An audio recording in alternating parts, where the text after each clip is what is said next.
အားလုံးပဲမင်္ဂလာပါလို့ဖတ်မဦးဆုံးနှကုန်းဆက်တာပါတယ်လို့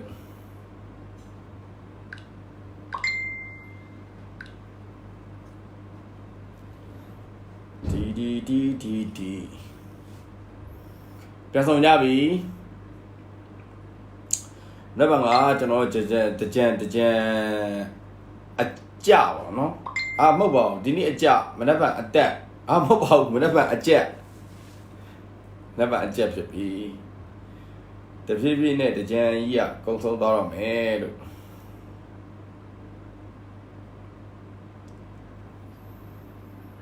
မြို့ပြချင်းမနေမင်းစားဒီနေ့ကအထူးအစီအစဉ်တစ်ခုလုပ်ထားတယ်လူလေးခဏစောင့်မယ်လူစောင့်ပြီးတော့ကျွန်တော်တို့ AC တောင်းမယ်ကျွန်တော်ဟောကိန်းထုတ်ပါလို့ပြောဘယ်နှခါထုတ်အောင်မှာတော့ဒီယောဂဘုန်းနဲ့ပတ်သက်ပြီးတော့ဘယ်နှခါထုတ်အောင်မှာထုတ်ထားပြီးအဲ့ဒီဘာဖြစ်လို့ဒီအတင်းတွေထုတ်ခိုင်းနေတာတုတ်ကပဲ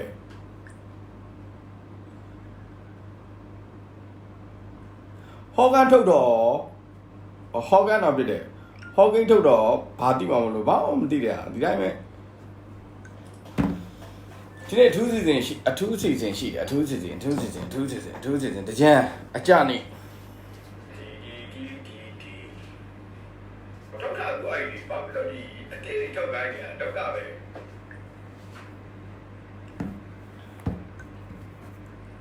ဟောကန်ထုတ်တော့ဖြစ်တယ်ဟောကိန်းထုတ်တော့ဘာတိမှမလို့ဘာမှမသိတယ်ဒီတိုင်းပဲမိတ်ဆွေတို့ဒီနေ့ဘေးရင်အကုန်ဟောလို့ရမယ့်အစီအစဉ်တစ်ခုလုပ်ထားတယ်တကြံအကြနေ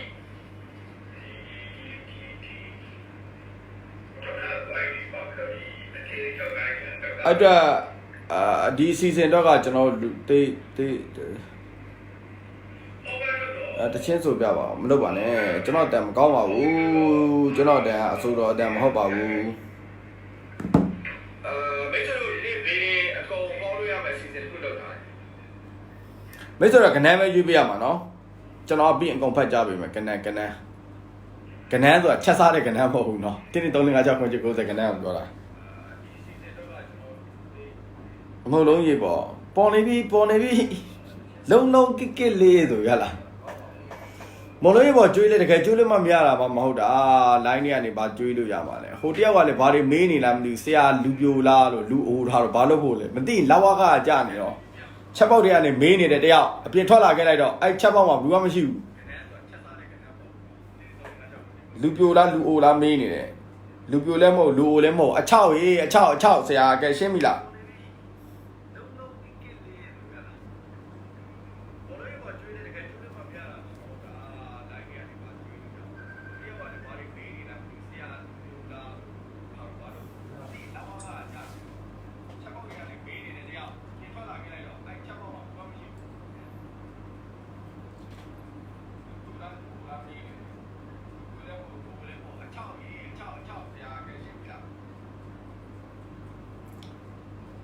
ကျွန်တော်တို့အခုပြောချင်တာသွေးဥစုတွေရှိကြတယ်เนาะကျွန်တော်သွေးဥစုတွေရှိကြတယ်လူတိုင်းမှာAသွေး B သွေးပြီးတော့ AB O သွေးအဲ့တော့လူစုရင်လည်းအဲ့သွေးအကြောင်းလေးနည်းနည်းရှင်းပြတော့သွေးတစ်ခုမှာလူရဲ့ character တစ်ခုပါတယ်သူရဲ့သွေးဥစုတစ်ခုမှာပေါ့ကွာလူရဲ့ character တစ်ခုပါတယ်အဲ့ဒီ character တွေတိလို့ရှိရင်ဘာလုပ်လို့ရလဲဆိုတော့ကိုယ်နဲ့ပေါင်းနေတဲ့လူတွေ့ရုံနဲ့သူ့ရဲ့စိတ်အနေထားဘယ်လိုရှိလဲဆိုတာ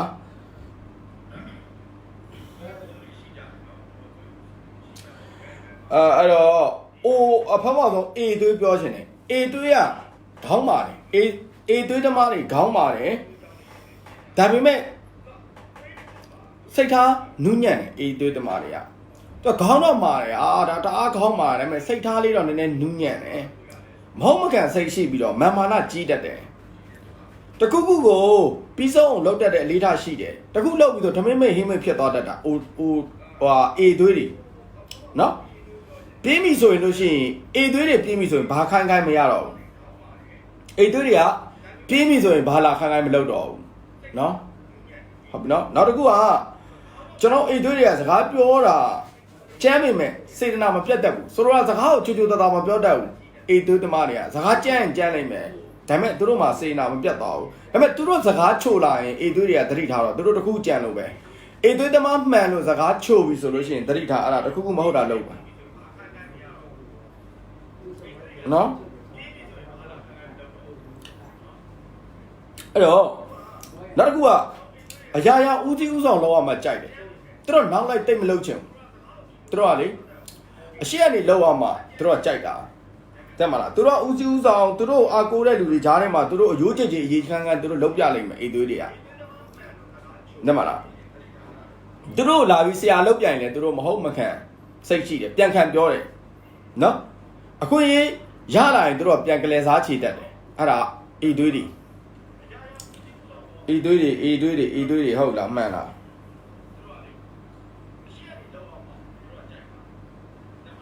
Oh, not got B do it. B do it, I cannot do it. BD, she la BD. B do the Mari, young Comari, Peru de Achacha, Mayau, call me solution, Peruma Lima meter, Ludina pounded eh. Who said that this is a one up party? Say good in some men, let me go. Let the Seguin Sammy, let the woman don't Jaka needed eh. A yaya to pass on to a quarter day. Takaga, Lumiari and Miamu are near. Dora Tobiso and Miss Homa Pop went up with a sapien miane. Mania are gone, Midi Pina met Tinde, Alvin Jaduli chitting. Tamiane, Timiane. Gone up on Wajima name as we not do a gone or gin and goose up, Macone, Pawajima name, Macone and goose. People that one another and thought to lay look on so Jane and Ladder and Tatu. A yen and your yet today. And no, a true in your and true, throw a balala down.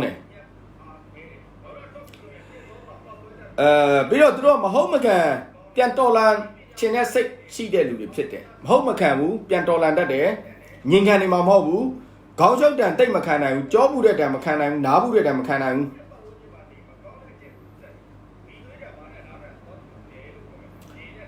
Seguin Sane, Bidude, Seguin Sane, Chit that Jane. Sagabio Corner do the killing me. Measure upon him yelling me, Bidude Hola.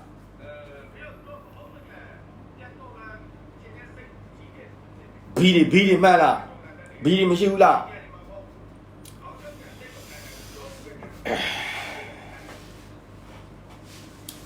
Adi also a cowgally, Papinimam did the la, a chap out him, Ara to Sahala Bjorn and the la.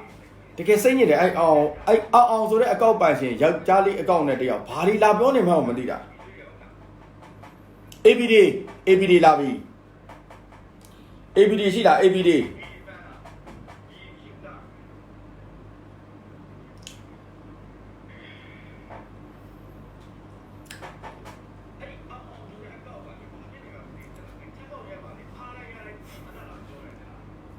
Janopia. So that go to the now got a little bit, La Biolumia, the high biome.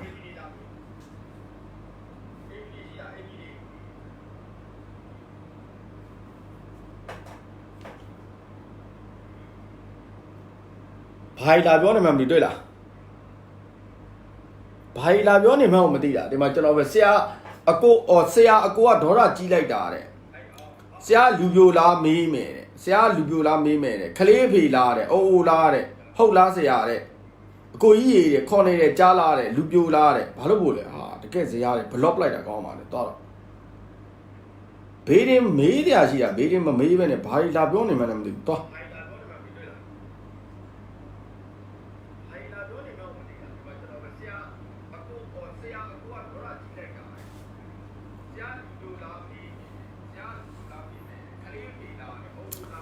Hello, General AB2. AB2 General, Cisnet take G. I will teach a low line. Lena with General look and get there. Ouchigan is Sabi, Pina team that will be pitted. Tell language, Nima, say about the jar, say Tika Glory. To Yabo Mimibo, Macau, the Tello, Tiangoma. Mahode Ludi. Go on Macau, Ludia, she the solution. Any Lubo, go for Palau, Macau, Melolo. Ari Lubo, the Tello, go on Young Gidora. Biware Kaja, General Timothy Dora, no, I do. အဲ့တော့ခွဲစိတ်ကုသမှုတစ်ခုခုတွေ့ရတတ်တယ်လူတိုင်းနဲ့အပေါ်ယံပေါင်းတင်တတ်ပေမဲ့တကယ်ခင်မင်တူတဲ့တကယ်ခင်မင်တဲ့သူကို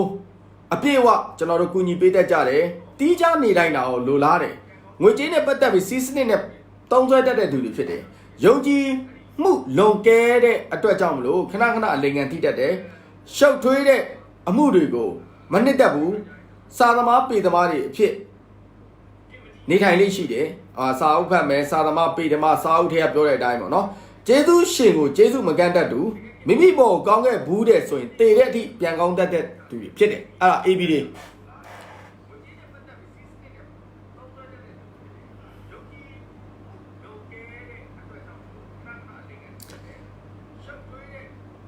ပြီးတော့ကျွန်တော်တို့အိုတွေးအိုတွေး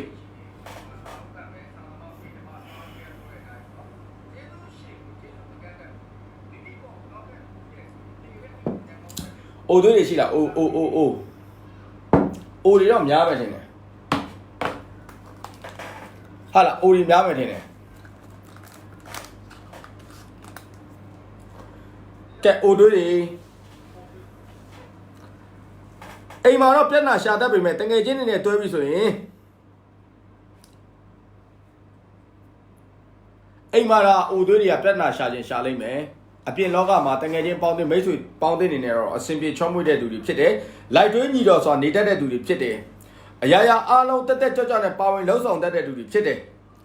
အလုပ်အားလုံးကိုလည်းကိုယ့်လုပ်လို့တတ်မှတ်ပြီးတော့ကြိုးကြိုးစားစားဆောင်ရွက်တတ်တဲ့သူတွေဖြစ်တယ်လုပ်ငန်းခွင်ရောက်ပြီဆိုရင်သူတစ်ပါးကိုစာနာထောက်ထားတတ်တဲ့သူတွေဖြစ်တယ်အနာဂတ်မျှော်မှန်းချက်ကြီးမားတဲ့အလုပ်တစ်ခုဒီဇိုင်းမမတ်လုပ်တတ်တဲ့လူတွေဖြစ်တယ်မျှော်လင့်ချက်မရှိဘူးဆိုလို့ရှိရင်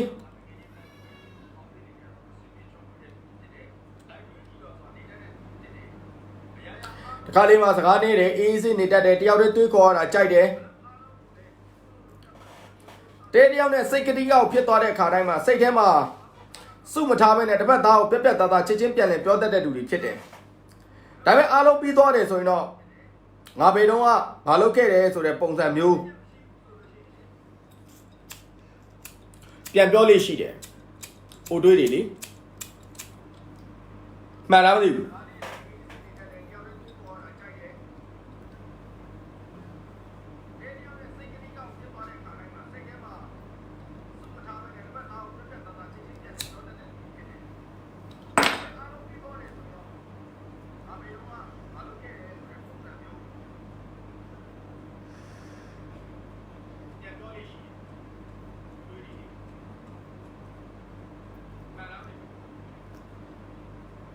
ကဲမိတ်ဆွေတို့ကိုကျွန်တော်အချိန်5မိနစ်ပေးမယ်လက်လောကိုယ့်ရဲ့ကံကြမ္မာဘာဖြစ်နေလဲသိရအောင်တစ်ကနေ6တွင်းမှာကြိုက်တဲ့ကဏ္ဍတခုအခုလက်ရှိကြိုက်နေတဲ့ကဏ္ဍတခုတစ်ကနေ6အထိရေးထားခဲ့လိုက်ပြီးရင်ကျွန်တော်ဗီဒီယိုဟောပေးမယ်โอเคခုစပြီ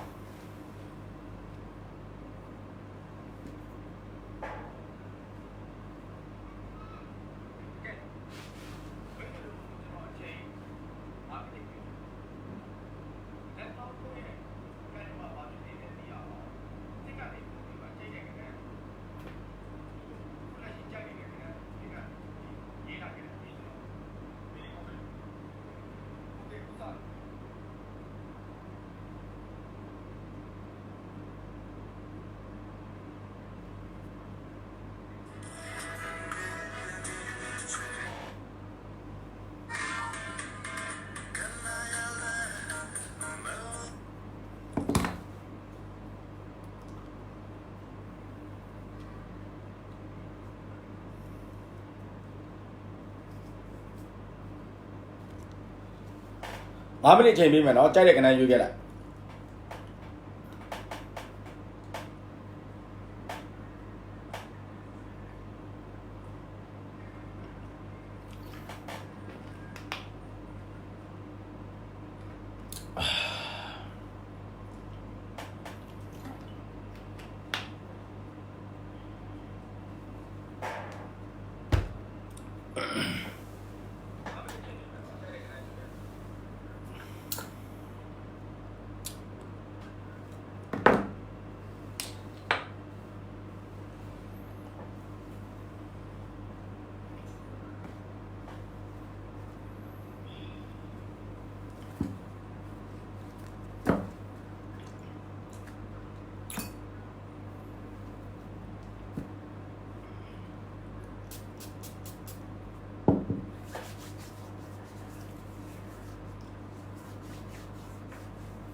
Okay are you ready အကုန်ပြီးပြီလား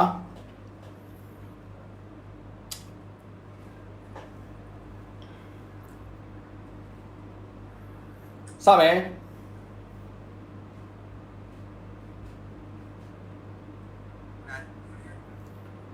Come on you cap Come on you cap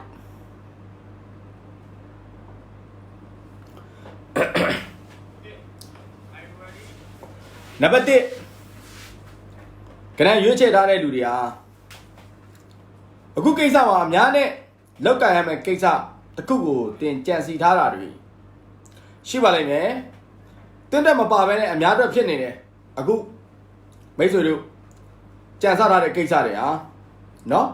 ဒီကိစ္စကမထင်မှတ်ဘဲနဲ့ပြောင်းလဲမှုနဲ့တွေးကြုံရတတ်တယ်စကားမတည်တဲ့လူတွေကြောင့်စိတ်နှောက်ယှက်ဖြစ်တတ်တယ်တင်းစိတ်ကအရှေ့ရောက်နေပြီမဲ့လုပ်ငန်းကိုနောက်ကိုမလိုက်လာတဲ့အခါမှာလုပ်ငန်းကိစ္စနဲ့ပတ်သက်ပြီးတော့အလွဲလွဲချော်ချော်ဖြစ်တတ်တယ်ကံကောင်းခြင်းတော့လုပ်တဲ့လုပ်ကိစ္စတိုင်းနံပါတ်1ရွေးချယ်ထားတဲ့လူတွေစစ်စစ်ဆက်ဆက်တေးတေးကြကြလုပ်ဖို့အတွက်မမေ့ပါနဲ့နံပါတ်2ရွေးချယ်ထားတဲ့လူတွေဟာလုပ်နေရတာဝေခွင့်မရတဲ့စိတ်တွေနဲ့ကြုံတွေ့နေရတတ်တယ်ခြေတုံချတုံဖြစ်နေတတ်တယ်ခွဲခြားပြီးတော့ဆက်ဆံမှုခံရတတ်တယ်မိမိရဲ့မာနကြောင့်ကိစ္စတိုင်းအခက်အခဲတွေ့ရတတ်တယ်ကိုလုံးမဲ့ကိစ္စတိုင်းမှာတစ်ခါတရံမှာမိမိအတက်မိမိပြန်ဆူးတတ်တယ်သတိထားပါဒီချိန်မှာခေါင်းအေးလေးထားပြီးတော့အလုပ်လုပ်မယ်ဆိုအရာရာအောင်မြင်လိမ့်မယ်တင်းရဲ့လက်ထဲမှာရှုပ်ထွေးတဲ့ကိစ္စတွေကြောင့်တင်းရဲ့လုပ်ကိစ္စပျက်စီးတာမျိုးတင်းရဲ့စိတ်ပိုင်းဆိုင်ရာပျက်စီးတာမျိုးတွေနံပါတ်2တွေ့ကြုံနေရတတ်ပါတယ်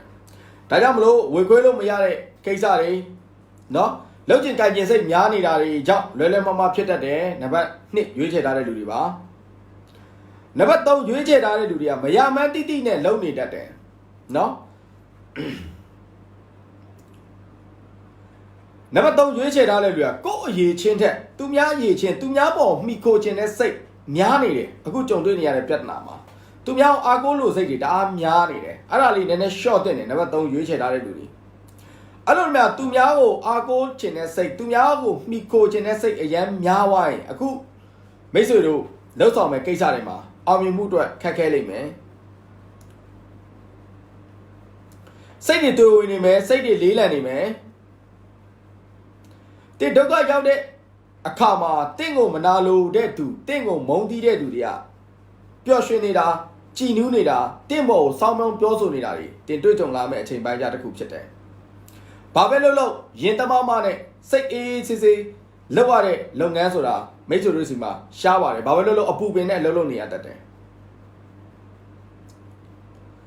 ဒီချိန်မှာနံပါတ်3ရွေးချယ်ထားတဲ့လူတွေသိရမှာကကိုယ့်ဟာကိုယ်အကောင်းဆုံးစူးစမ်းနိုင်ဖို့တခြားသူငါတွေကိုမိကိုနေတာတဲ့ဆိုင်လုပ်ငန်းတိုင်းဟာကိုယ့်အကိုလုံနိုင်ဖို့ကိုစူးစမ်းမယ်ဆိုရင်တော့အခက်အခဲတွေကိုကျော်လွှားနိုင်ပါလိမ့်မယ်နံပါတ်4ရွေးချယ်ထားတဲ့လူတွေကဘာပဲလို့မပြီးမြောက်တဲ့အချိန်တစ်ခုဖြစ်ပါတယ်ဘာလို့လဲဆိုတော့ဖြည့်ရှင်းစရာတွေအများများနေတယ်ဟိုဟာလောက်ရမလို့ဒီဟာလောက်ရမလို့ဖြစ်နေတတ်တယ်ဒါကြောင့်မလို့အလုပ်ငန်းခွင်နဲ့ပတ်သက်ပြီးဗျာများနေတတ်တယ်ဒါကြောင့်မလို့လုပ်ငန်းကိစ္စနဲ့ပတ်သက်ပြီးတော့ခေါင်းရှုပ်စရာတွေတွေ့ကြုံလာမယ်မကြမီအချိန်တွင်းမှာပြဿနာတစ်ခုခုနဲ့ရင်ဆိုင်ရမှာကိုတွေးပြီးတော့ပူပင်နေတတ်တယ်ပြီးတော့ကိုယ့်ရဲ့မိတ်ဆွေအပေါင်းအသင်းတွေရဲ့ပြဿနာတွေကိုယ့်ရဲ့မိသားစုပြဿနာတွေမိမိစီကိုမစီမဆိုင်ပဲရောက်လာတတ်တယ်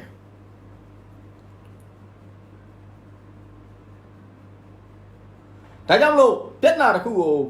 ဖြေရှင်းဖို့အတွက်ပြဿနာတစ်ခုကိုရင်ဆိုင်ဖို့အတွက်အခုချိန်ကလေးမှာပြင်ဆင်ထားကမှာနံပါတ်4သမားတွေကအဆင်ပြေလိမ့်မယ်ကံကောင်းလိမ့်မယ်နံပါတ်5ရွေးချယ်ထားတဲ့လူတွေကြံစီထားတဲ့အရာတွေအောင်မြင်လိမ့်မယ်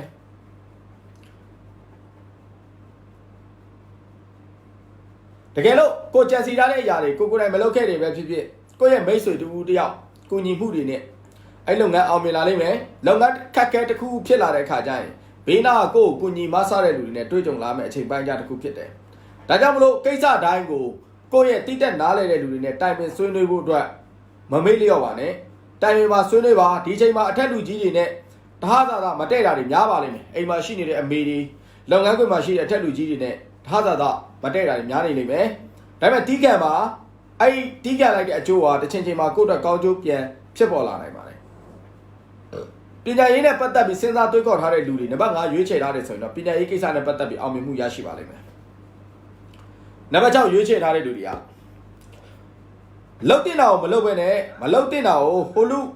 面那机呀，地路面那机呀呢，就那路。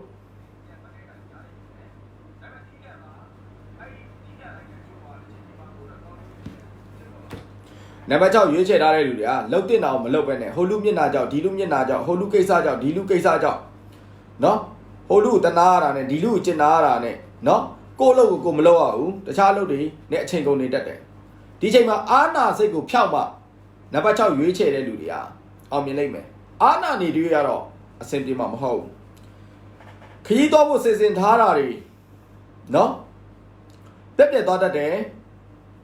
ရက်ရွှေ့သွားတတ်တယ်ဒီချိန်မှာစကားကိုမရွတ်မလွန်ပြောဆိုတင်တယ်ဘယ်ကိစ္စမဆိုစကားကိုလွန်လွန်ကျွံကျွံမပြောဆိုတင်ဘူးဂတိပြက်တာတွေနာမည်ပြက်တာတွေဖြစ်လာနိုင်တယ်ဒီချိန်မှာနံပါတ်6ရွေးချယ်ထားတဲ့လူတွေဟာတိထားမယ့်အရာတစ်ခုမမေ့လျော့မယ့်အရာတစ်ခုကျွန်တော်ပြောပြချင်ပါတယ်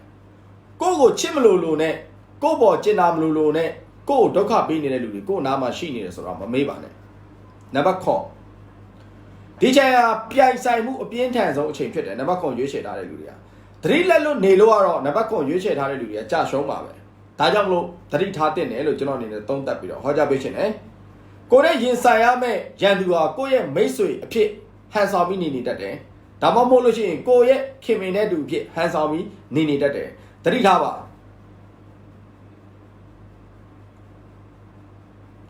ဒီချိန်မှာနံပါတ်9ရွေးချယ်ထားတဲ့လူတွေကကိုယ့်ရဲ့စိတ်ကအရာရာဝေခွဲမရအောင်ဖြစ်နေတတ်တယ်ကောင်းလားဆိုးလားလူကောင်းလားလူဆိုးလားလှုပ်တင်လားမလှုပ်တင်လားတွေ့ဝေပြီးတော့စဉ်းစားနေရမယ့်အချိန်တစ်ချိန်ဖြစ်တယ်လှုပ်ချင်တယ်လို့မလှုပ်ချင်တယ်လို့နဲ့အလုပ်တွေကိုလှုပ်ဆောင်နေရတတ်တယ်ပြောမယ်စိတ်ပါဝင်စားမှုအားနေပြီးလှုပ်လှုပ်နေရတဲ့ပုံစံမျိုးကိုဆိုလိုခြင်းဖြစ်တယ်သူများကိစ္စကြောင့်မိမိခေါင်းတော့တတ်တယ်ပြဿနာဖြစ်လိမ့်မယ်သတိထားပါဒီချိန်မှာအပြောချင်ဆုံးစကားကတော့အတ္တဆံပါတနာကျင်နာမှုကင်းမဲ့ပါဒါဆိုရင်တော့မိတ်ဆွေအတွက်အဆင်ပြေလိမ့်မယ်နံပါတ်8ရွေးချယ်ထားတဲ့လူတွေတော်တော်လေးကိုဘေးကျန်တဲ့ကြုံနေတဲ့အချိန်ပဲလိုချင်တာကိုလိုက်လေလေဝေးလေလေဖြစ်တတ်တယ်လိုချင်လေလေပို့ပြီးခက်ခဲလေလေဖြစ်တတ်တယ်ကိုယ့်ရဲ့စွမ်းဆောင်မှုတွေကသူတစ်ပါးအတွက်ပဲဖြစ်နေတတ်တယ်ကိုယ့်အတွက်အားနေနေတတ်တယ်ဒါကြောင့်မလို့ဒီအချိန်မှာလိုက်လေဝေးလေပဲဖြစ်နေတတ်တယ်တခြားသူငါကြောင့်မိမိရဲ့ကိစ္စမိမိရဲ့ပြဿနာတစ်ခုခုဖြစ်ပေါ်တတ်တယ်ဒီချိန်မှာကျွန်တော်နံပါတ်8ရွေးချယ်ထားတဲ့လူတွေပြောချင်တာကတော့ဘာမှမလုပ်ပဲနဲ့အသက်နိုင်ဆုံးငြိမ်ငြိမ်လေးထိုင်နေတာပိုကောင်းလိမ့်မယ်လှုပ်ကမှပိုဆိုးလိမ့်မယ်တခုခုလှုပ်ပြီးဆိုရင်ဆုံးရှုံးမှုတွေများတတ်တယ်တခုခုကိုကျွန်တော်တို့ UTP လောက်တော့မယ်ဆိုလို့ရှိရင်ပြဿနာရင်စတတ်တယ်အစင်မပြေဘူးပေါ့ဗျာဒီအချိန်မှာရွှေခွက်ကိုကင်လိုက်တာမှရှုံ့ဖြစ်သွားတတ်တယ်ဒါကြောင့်မလို့အသက်နိုင်ဆုံးတစ်လ2လလောက်ငြိမ်ငြိမ်လေးထိုင်နေပါလုပ်ငန်းကိစ္စနဲ့ပတ်သက်ပြီးတော့ရင်းနှီးမြှုပ်နှံတာတွေလုပ်ငန်းကိစ္စနဲ့ပတ်သက်ပြီးတော့စတင်ပြီးတော့ငွေအမြောက်များရင်းမဲ့ကိစ္စတွေဆိုပုံပုံပြီးတော့လက်ရှောင်တင်တယ်နံပါတ်8ရွေးချယ်ထားတဲ့လူတွေသတိထားပါနံပါတ်9ရွေးချယ်တဲ့လူတွေဒီချိန်မှာအောင်မြင်မှုကိုစာလောင်နေတဲ့လူတွေပဲနံပါတ်9ရွေးချယ်ထားတဲ့လူတွေကအောင်မြင်ခြင်းနဲ့တိုးတက်ခြင်းနဲ့ကြီးပွားခြင်းနဲ့နော်အရာရာဟာကံတရားဟာကိုယ့်လက်ထဲကိုရောက်လာပြီနံပါတ်9တွေအဓိကအလုံးလုံးဖို့ပဲလိုတော့တယ်နံပါတ်9တွေကံတရားကကိုယ့်ကိုခွင့်ရေးပေးနေပြီကိုအခြေအနေပေးနေပြီကိုယ်တိုင်အလုံးလုံးဖို့အတွက်လိုအပ်တယ်အဲ့တော့ကိုယ့်ရဲ့စာလောင်နေတဲ့အောင်မြင်မှုတွေငတ်မုတ်မှုတွေဒီအချိန်မှာအလုပ်ဖြစ်အတွင်ပြောင်းလိုက်မယ်ဆိုရင်မိတ်ဆွေရအမှန်တန်အောင်မြင်တဲ့လူတစ်ယောက်ဖြစ်ပါလိမ့်မယ်အောင်မြင်မှုကိုမရမချင်းနံပါတ်9သမားတွေစိတ်မလျှော့ပါနဲ့အချိန်တိုတိုနဲ့တော့အောင်မြင်မှုမရနိုင်ဘူးတို့တော့အောင်မြင်မှုရရှိနိုင်ဖို့အတွက်အခွင့်အလမ်းရှိတယ်ဆိုလိုချင်တာကရှောင်းအောင်မဲ့ခီးနည်းနည်းတော့ခက်ခဲလိမ့်မယ်ဒါပေမဲ့အောင်မြင်မှုအဆုံးသက်မှာရရှိနိုင်တယ်လို့ဆိုလိုခြင်းဖြစ်တယ်ကိုယ့်ရဲ့အောင်မြင်မှုကိုမနာလိုတဲ့သူတွေဖြက်စီးတဲ့သူတွေပေါ်နေတဲ့အချိန်တွေပိုင်းခြားတစ်ခုကိုကြုံတွေ့ရလိမ့်မယ်အဲ့ဒီလူတွေကြောင့်ပဲကိုယ့်ရဲ့အောင်မြင်မှုအတွက်ခက်ခဲတတ်တယ်လို့ဆိုလိုခြင်းဖြစ်တယ်ဒါကြောင့်မို့မနာလိုတဲ့လူကိုယ့်ပေါ်ဖြက်စီးတဲ့လူတွေအမှန်တများနေတဲ့အချိန်တွေပိုင်းခြားတစ်ခုလို့ပြောလို့ရတယ်ဒီအချိန်မှာ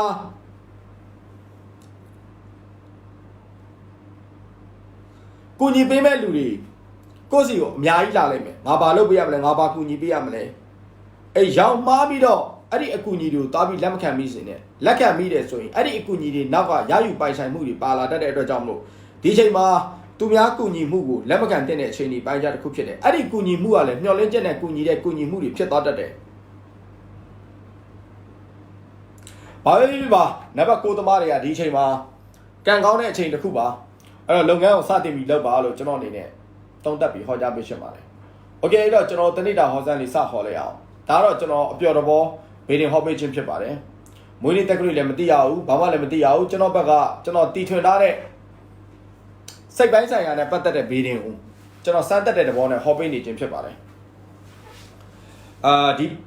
ဘေးတင်ပညာထဲမှာကျွန်တော်ဟန်နဲ့တီထွင်ထားတဲ့ psychological နဲ့ကျွန်တော်တို့ဒီဘက်ကကဏ္ဍဘေးတင်နဲ့နှစ်ခုကိုကျွန်တော်ပေါင်းစပ်ထားတဲ့ဘေးတင်ရက်တစ်ခုကိုကျွန်တော်ကြံပြုစုနေတယ်ပြီးတော့မပြီးသေးဘူးအဲ့ဒါကိုကျွန်တော်စမ်းတက်တဲ့တဘောနဲ့ဟောပေးခြင်းဒီတာဖြစ်တယ်တက်ပြီးတော့မှန်ကန်မှုမရှိခဲ့ရင်လည်းကျွန်တော်ဘောနားလည်ပေးပါ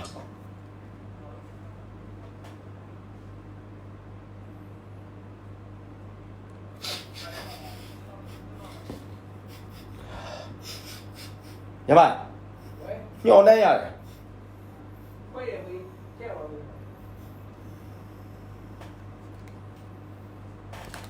မီးပိတ်ထားလားတေချာကြည့်အောင်ညော်နဲ့လို့အောက်နဲ့လို့တခုရတယ်နော်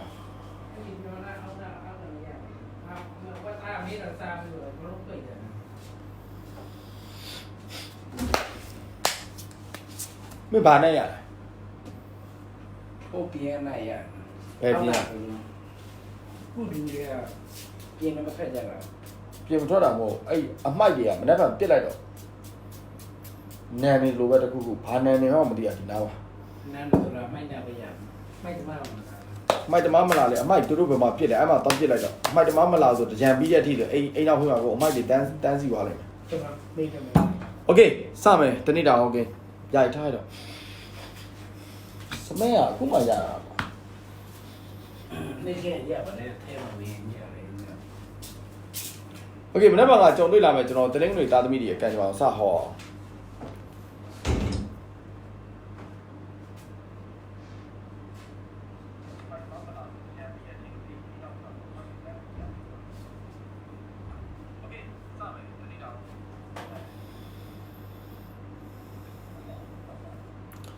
တရင်တွေသားသမီးတွေမနေ့က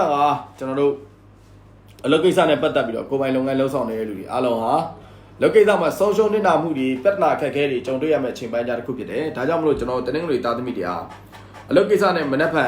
ခက်ခဲမှုတစ်ခုခုနဲ့ကြုံတွေ့ရတတ်တယ်။ဒါကြောင့်မလို့တရင်တွေသားသမီးတွေကိုယ်ပိုင်လုပ်ငန်းလှုပ်ဆောင်နေတဲ့လူတွေကံကောင်းမှုအားနည်းနေတဲ့အချိန်ပိုင်းကြားတစ်ခုဖြစ်ပါတယ်။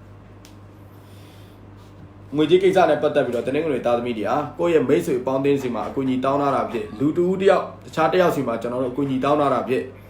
အဲ့ဒီကိစ္စတွေနဲ့ပတ်သက်ပြီးတနင်္ဂနွေသားသမီးတွေသတင်းကောင်းကြားလာတတ်တယ်ငွေကြေးအကူအညီအထောက်ပံ့တွေရရှိလာမယ့်အချိန်ပိုင်းကြတစ်ခုဖြစ်ပါတယ်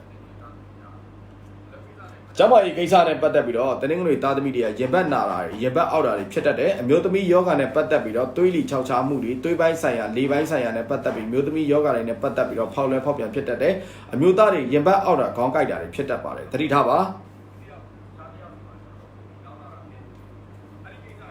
အခြေအနေကိစ္စနဲ့ပတ်သက်ပြီးတော့တနင်္ဂနွေသားသမီးတွေဟာကျွန်တော်တို့အားကောင်းနေတဲ့အခြေအနေပိုင်းခြားတစ်ခုဖြစ်ပါတယ်ကိုယ့်ရဲ့အခြေအနေကိစ္စနဲ့ပတ်သက်ပြီးအနာဂတ်ကိစ္စတွေတိုင်ပင်ရတာမျိုးနော်အခြေအနေကိစ္စနဲ့ပတ်သက်ပြီးတော့တိုင်ပင်ပြီးတော့အလုပ်တစ်ခုလုပ်ရတာမျိုးဒါမှမဟုတ်လို့ရှိရင်တစ်ခုခုကြံစီရတာမျိုးကိုယ့်ချစ်သူကကိုယ်ပျော်ရွှင်ခြင်းပေးတာမျိုး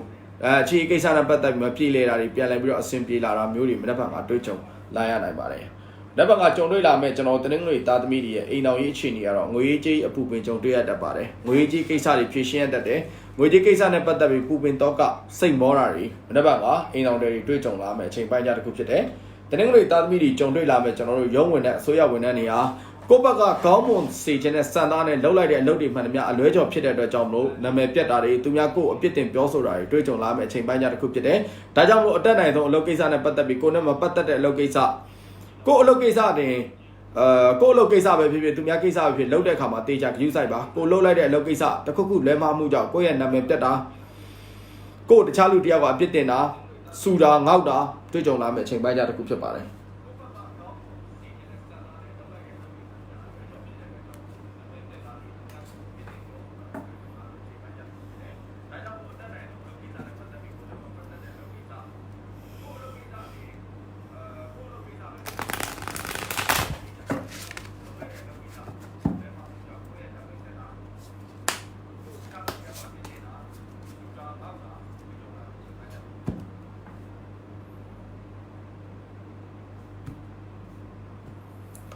နှစ်ပတ်ကကျွန်တော်တနေ့လာသားသမီးတွေရဲ့တနေ့တာ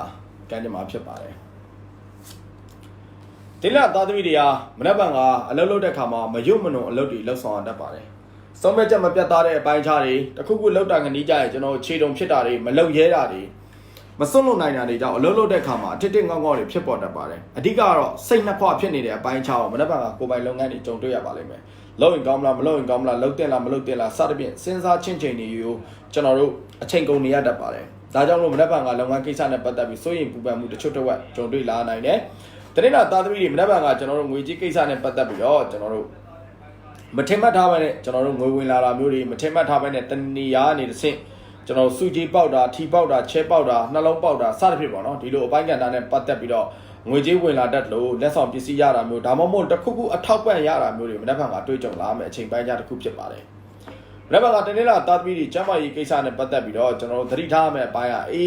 းပတ်တာနှာစီးတာနဲ့ပတ်သက်ပြီးတွေးကြုံလာမယ်အချိန်ပိုင်းခြားတစ်ခုဖြစ်တယ်ပြီးတော့လေယောဂဖြစ်ထားတဲ့လူတွေလေယောဂနဲ့ပတ်သက်ပြီးအနေငယ်ဂရုစိုက်ပါလေဖြန်းတာလေဖြတ်တာပြန်လဲပြီးတော့ဖြစ်တတ်တဲ့အတွက်ကြောင့်အဲ့ဒီဘက်အချမ်းကိုဂရုစိုက်စင်ကျင်စေချင်ပါတယ်လေယောဂဖြစ်နေတဲ့လူကိုအဓိကကိုစားပြုပြောခြင်းဖြစ်ပါတယ်နောက်ကတနေ့လာသားသမီးအခြေကိစ္စနဲ့ပတ်သက်ပြီးကိုယ့်ရဲ့ချစ်သူကြားထဲမှာမနာလိုဝန်တုံမှုတွေကိုယ့်ရဲ့ချစ်သူကြားထဲမှာလူတူတယောက်ကြောင့်အစင်မပြေမှုတွေဖြစ်ပေါ်တတ်တယ်ကိုယ့်ရဲ့အခြေကိစ္စကိုတခြားလူတူတယောက်ရဲ့တိုက်ခိုက်ခြင်းစောင်းမြောင်းခြင်းပြောဆိုခြင်းခံရမယ့်အချိန်ပိုင်းတစ်ခုတနေ့လာသားသမီးတွေကြုံတွေ့ရတတ်ပါတယ်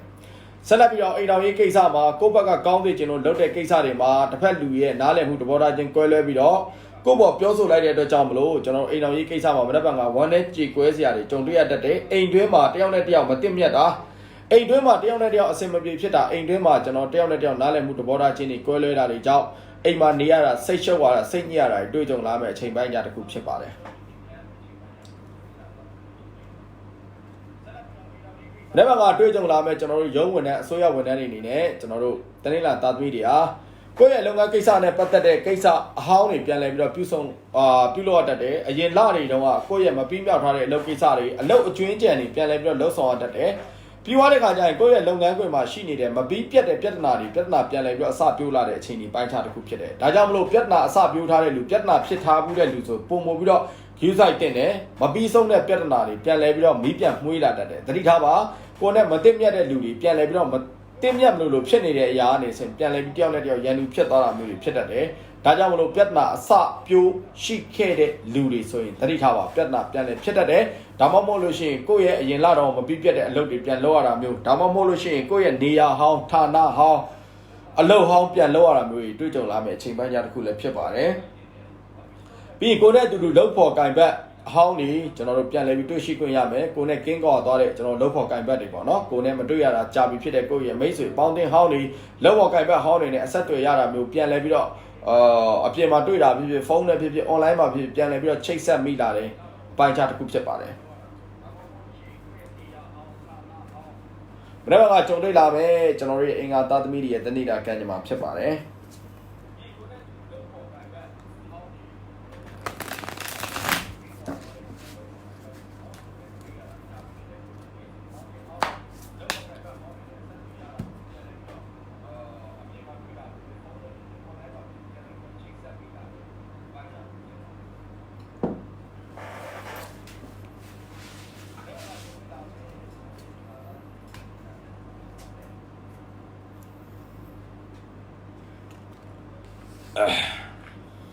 နောက်ပိုင်းကအင်္ဂါသားသမီးတွေအားကိုယ်ပိုင်လုပ်ငန်းနဲ့ပတ်သက်ပြီးလှုပ်ဆောင်နေတဲ့လူတွေလုပ်ငန်းအတွင်းပိုင်းနဲ့ပတ်သက်ပြီးတော့ပြဿနာတွေဖြစ်ပေါ်လာနိုင်ပါတယ်ကိုယ့်ရဲ့လက်အောက်ငယ်သားအလုပ်မှာခိုင်းစီနေတဲ့ကျွန်တော်တို့အလုပ်သမားတွေဝန်ထမ်းတွေအချင်းချင်းမသိမြတ်တာအလုပ်သမားတွေဝန်ထမ်းတွေပြဿနာဖြစ်တာဒါမှမဟုတ်ရင်အလုပ်သမားဝန်ထမ်းတွေရဲ့လှုပ်ဆောင်မှုကြောင့်ကိုယ့်ရဲ့လုပ်ငန်းကိစ္စနဲ့ပတ်သက်တဲ့ပစ္စည်းတွေ၎င်းဆုံးရှုံးနေတာမှုတွေ၎င်းကြုံတွေ့လာမယ့်အချိန်ပိုင်းကြာတစ်ခုဖြစ်တယ်ဒါကြောင့်မနက်ဖြန်ကလုပ်ငန်းကိစ္စနဲ့ပတ်သက်ပြီးတော့အတွင်းပိုင်းဆိုင်ရာနဲ့ပတ်သက်ပြီးတော့နည်းနည်းလေးပြဿနာဖြစ်နိုင်တယ်သတိထားပါအင်္ဂါသားသမီးတွေမနက်ဖြန်ကငွေကြေးကိစ္စနဲ့ပတ်သက်ရင်တော့ခဏကျွန်တော်ပြောပြထားတဲ့အတိုင်းပဲကိုယ့်ရဲ့လက်အောက်ငယ်သားတွေကြောင့်လည်းငွေကုန်ကြေးကျဖြစ်လာနိုင်လို့ကိုယ့်ရဲ့မိသားစုကိုယ့်ရဲ့ညီကိုမောင်နှမကြောင့်ကိုယ့်ရဲ့ငွေကြေးဆုံးရှုံးမှုနစ်နာမှုသုံးစုံတရားမနက်ဖြန်ကပေါ်ပေါက်လာတတ်ပါတယ်ဒါမှမဟုတ်လို့ရှိရင်တခြားလူတူတယောက်ရဲ့ငွေကြေးချင်းငှားခြင်းခံရတတ်တဲ့အချိန်ပိုင်းခြားတစ်ခုလည်းအင်္ဂါသားသမီးတွေကြော်ဖြတ်ရမှာပဲဖြစ်ပါတယ်ဆက်လက်ပြီးတော့ကျွန်တော်တွေ့ကြုံလာမယ်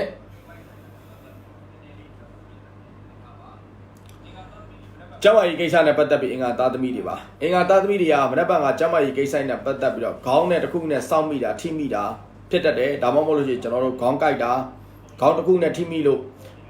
ပေါ့အဖုဖြစ်သွားတာဒါမှမဟုတ်ခေါင်းကွဲတာခေါင်းပေါက်တာဖြစ်တတ်တယ်သတိထားပါခန္ဓာကိုယ်ပိုင်းနဲ့ပတ်သက်ရင်လည်းကျွန်တော်တို့အနေငယ်သတိထားပါထိခိုက်ဒဏ်ရာရလာတတ်ပါတယ်အဓိကရေးကြည့်တာခန္ဓာကိုယ်တဲ့ဆိုင်ခေါင်းကိုသတိထားပါနော်ဥပမာကျွန်တော်ဒီလိုထိုင်နေလို့ပေါ့ထိုင်နေဒီဘောဟာနဲ့စောင့်မိတာပေါ့နာလားဆိုတော့နာတော့နာတာပေါ့နော်အမှတ်တမဲ့ထိတာမျိုးကိုပြောတာ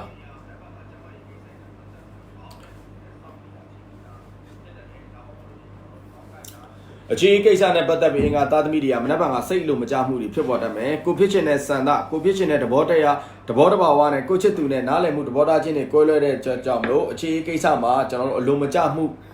ဖြစ်ပေါ်တတ်တဲ့အချိန်ပိုင်းကြားတစ်ခုဖြစ်တယ်အခြေကိစ္စမှာစိတ်တိုင်းမကြမှုတွေတွေ့ကြုံလာမယ်အချိန်ပိုင်းကြားတစ်ခုအင်္ဂါသားသမီးတွေကြော်ပြရမှာပဲဖြစ်ပါတယ်ဆက်လက်ပြီးတော့ကျွန်တော်အင်္ဂါသားသမီးတွေကြုံတွေ့လာမယ်အိမ်တော်ရေးကိစ္စဖြစ်ပါတယ်အိမ်တော်ရေးကိစ္စမှာအင်္ဂါသားသမီးတွေကကျွန်တော်တို့မနက်ဖြန်ကအိမ်မှုကိစ္စတွေနဲ့ပတ်သက်ပြီးတော့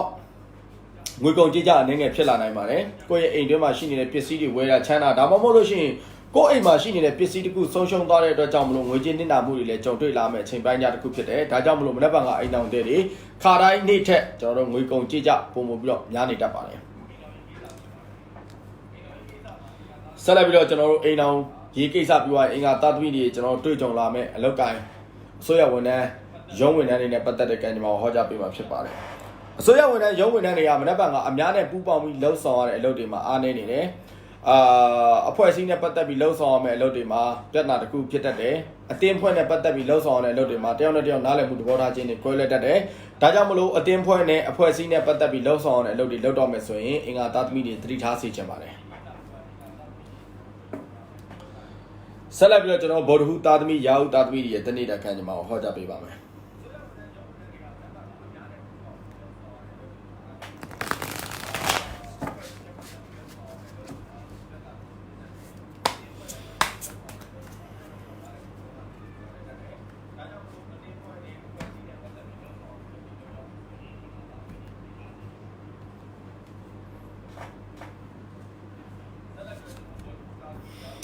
ဘောဓဟုသားသမီးတွေမနက်ဖြန်ကလောက်ကန်ခွင့်လန်းတစ်တွေရရှိလာမယ်လုပ်ငန်းကိစ္စနဲ့ပတ်သက်ပြီးအဆင်ပြေမှုတွေရရှိလာမယ်လုပ်ငန်းကိစ္စနဲ့ပတ်သက်ပြီးခက်ခဲနေတဲ့အရာလုပ်ငန်းကိစ္စနဲ့ပတ်သက်ပြီးပြဿနာဖြစ်နေတဲ့အရာတွေဘောဓဟုသားသမီးတွေကိုယ်ပိုင်လုံးလှုပ်ဆောင်တဲ့လူတွေဖြည့်ရှင်းနိုင်လိမ့်မယ်ကြော်လွှားနိုင်လိမ့်မယ်ဆိုတဲ့အချိန်ပိုင်းကြားတစ်ခုဖြစ်ပါတယ်ဒါကြောင့်မလို့လုပ်ငန်းလှုပ်ဆောင်နေတဲ့ကိုယ်ပိုင်လုပ်ငန်းလှုပ်ဆောင်တဲ့လူတွေအားကောင်းမှုရရှိမဲ့အချိန်ပိုင်းကြားတစ်ခုဖြစ်ပါတယ်ငွေကြေးကိစ္စနဲ့ပတ်သက်ပြီးမထင်မှတ်ထားပဲနဲ့ကိုယ့်ရဲ့မိတ်ဆွေတူတယောက်ကြောင့်ကိုယ့်ရဲ့ငွေထိခိုက်နေတာမှုတွေကြုံတွေ့လာနိုင်တယ်ဒါလေးကိုနည်းနည်းလေးသတိထားဆင်ခြင်ဖို့အတွက်လိုအပ်ပါတယ်လုပ်ငန်းကိစ္စကိုအကြောင်းပြလို့ပဲဖြစ်ဖြစ်လူမှုရေးကိစ္စကိုအကြောင်းပြလို့ဖြစ်ကိုယ့်ရဲ့မိတ်ဆွေတူတယောက်ကြောင့်သူ့ရဲ့စကားကိုနားယောင်မိလို့သူ့ရဲ့စကားကို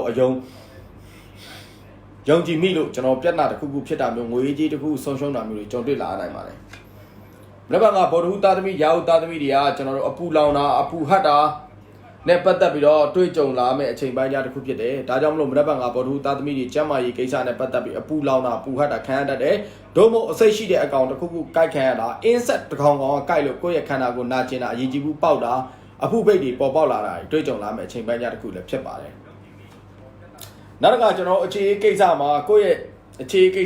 ်ရဲ့တငယ်ချင်းတွေကြားထဲမှာအစင်မပြေဖြစ်တာတွေတွေ့ကြုံလာမယ့်အချိန်ပိုင်းကြားတစ်ခုဖြစ်တယ်ကိုယ့်ရဲ့တငယ်ချင်းကြောင့်ကိုယ့်ရဲ့မိတ်ဆွေကြောင့်ကိုယ့်ရဲ့မိသားစုကြောင့်ကိုယ့်ရဲ့အခြေရေးအစင်မပြေဖြစ်တာသူတို့ရဲ့သဘောမတူမှုသူတို့ရဲ့တွေ့ထိုးမှုသူတို့ရဲ့မနာလိုမှုတွေကြောင့်ကိုယ့်ရဲ့အခြေရေးမှာအနေငယ်တယောက်နဲ့တယောက်ဖျော်ပရဲဖြစ်တာတွေစကားများတာတွေတွေ့ကြုံလာမယ့်ကိစ္စဖြစ်တယ်နောက်ပိုင်းကမိသားစုကိစ္စနဲ့အခြေရေးကိစ္စနဲ့ရောထွေးနေတတ်တယ်ဒါကြောင့်မလို့သတိထားပါမိသားစုကိစ္စနဲ့အခြေရေးကိစ္စရောထွေးပြီးတော့မထားတာပုံမှုပြီးတော့ကောင်းမွန်ပါလိမ့်မယ်နောက်ဘက်ကကြုံတွေ့လာမဲ့ကျွန်တော်တို့ဘောဓဟုသားသမီးတွေရဲ့ကျွန်တော်တို့ရဲ့တနေ့တာအိမ်တော်ရေးကိစ္စနဲ့ပတ်သက်တဲ့ကံကြမ္မာမှာအိမ်တော်ဘက်ချင်းချင်းနားလည်မှုသဘောထားချင်းတွေကွဲလွဲတာတွေအိမ်တော်ဘက်နဲ့ကိုနဲ့ဂျားထဲမှာတဟဆာသာမတည့်တာတွေရန်ဖြစ်တာတွေစကားများတာတွေတွေ့ကြုံလာမဲ့အချိန်ပိုင်းကြားတစ်ခုဖြစ်တယ်ဘာမှမဟုတ်တဲ့ကိစ္စလေးနဲ့တယောက်နဲ့တယောက်စကားများရန်ဖြစ်တတ်တယ်ဒါမှမဟုတ်စိတ်ဆိုးစိတ်ကောက်ဖြစ်တတ်တဲ့အချိန်ပိုင်းကြားတစ်ခုကိုကြော်ဖြတ်လာရနိုင်ပါတယ်ဘောဓဟုသားသမီးတွေမနေ့ကကြုံတွေ့လာမဲ့ရုံးဝင်တဲ့အစိုးရဝန်ထမ်းကိစ္စဖြစ်ပါတယ်ရုံးဝင်တဲ့အစိုးရဝန်ထမ်းတွေကမနေ့ကကိုယ့်ရဲ့လုပ်ငန်းကင်ဘက်လုပ်ငန်းလုပ်သူလုပ်ဘက်နော် ဟောပေါ့အတူတူလှုပ်တဲ့လူချင်းချင်းကုညီမှုတွေရရှိမယ်သူတို့ရဲ့အကြံပေးမှုခေါင်းတွေရရှိလာမယ်သူတို့ရဲ့ဖေးမမှုခေါင်းတွေရရှိလာမယ်အချိန်ပိုင်းတစ်ခုဖြစ်တယ်ကိုယ့်ရဲ့လုပ်ကိစ္စနဲ့ပတ်သက်ပြီးခက်ခဲနေတဲ့အရာပဲဖြစ်ဖြစ်ကိုယ့်ရဲ့လုပ်ငန်းကိစ္စမှာအခက်အခဲတစ်ခုခုကြုံတွေ့လာတဲ့အခါပဲဖြစ်ဖြစ်ကိုယ့်ရဲ့လုပ်ဖော်ကိုင်ဘက်အချင်းချင်းတွေကနေကုညီပေးမှုဖုံးမှုပေးမှုကြောင့်ကိုယ့်ရဲ့ပြဿနာဖြစ်လာနိုင်တဲ့အရာတွေလေးပြေပြောက်သွားတယ်လို့ကိုယ့်ရဲ့ခက်ခဲနေတဲ့အလုပ်တွေလည်းပြန်လည်ပြီးတော့အဆင်ပြေသွားနိုင်တယ်ဒါကြောင့်မလို့မနက်ဖြန်ကဘော်ဒူသားသမီးတွေအစိုးရလုပ်ငန်းရုံးဝင်တဲ့လုပ်နေတဲ့လူတွေကကိုယ့်ရဲ့လုပ်ဖော်ကိုင်ဘက်ကောင်းတွေကိုယ့်ဘော်ကုညီနိုင်တဲ့လုပ်ဖော်ကိုင်ဘက်တွေကိုသိရှိခွင့်တွေ့ရှိခွင့်ရမယ့်အချိန်ပိုင်းတစ်ခုလည်းဖြစ်ပါတယ်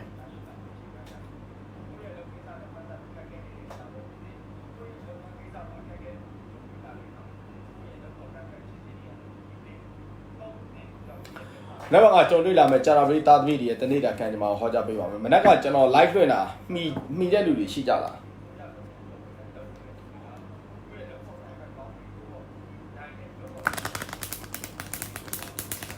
းဒါပေမဲ့ဦးကောဗစ်တိုင်းဆော့ပါလဲမာရဘီမေးရန်နေဘူးပချာနုရောလည်းအော်ဟဲ့စီမလို့ဆော့လိုက်ပါလေတော့တော့လောက်ကြအောင်ဆော့ရမလေးဆော့မတ်ချွိုင်းငေါမောတာတော့ချွိုင်းမတော့ရချွိုင်းငါလူပီတဲလူပီတော့လူအကြပြချွိုင်းမြပီချောင်းနဲ့စတဲ့ကိုပါမပူကြတော့ပူလကလာမှာစပြီးတယ်ဒါရိုက်ထားလိုက်ငါလိုက်ဆက်တော့နေအောင်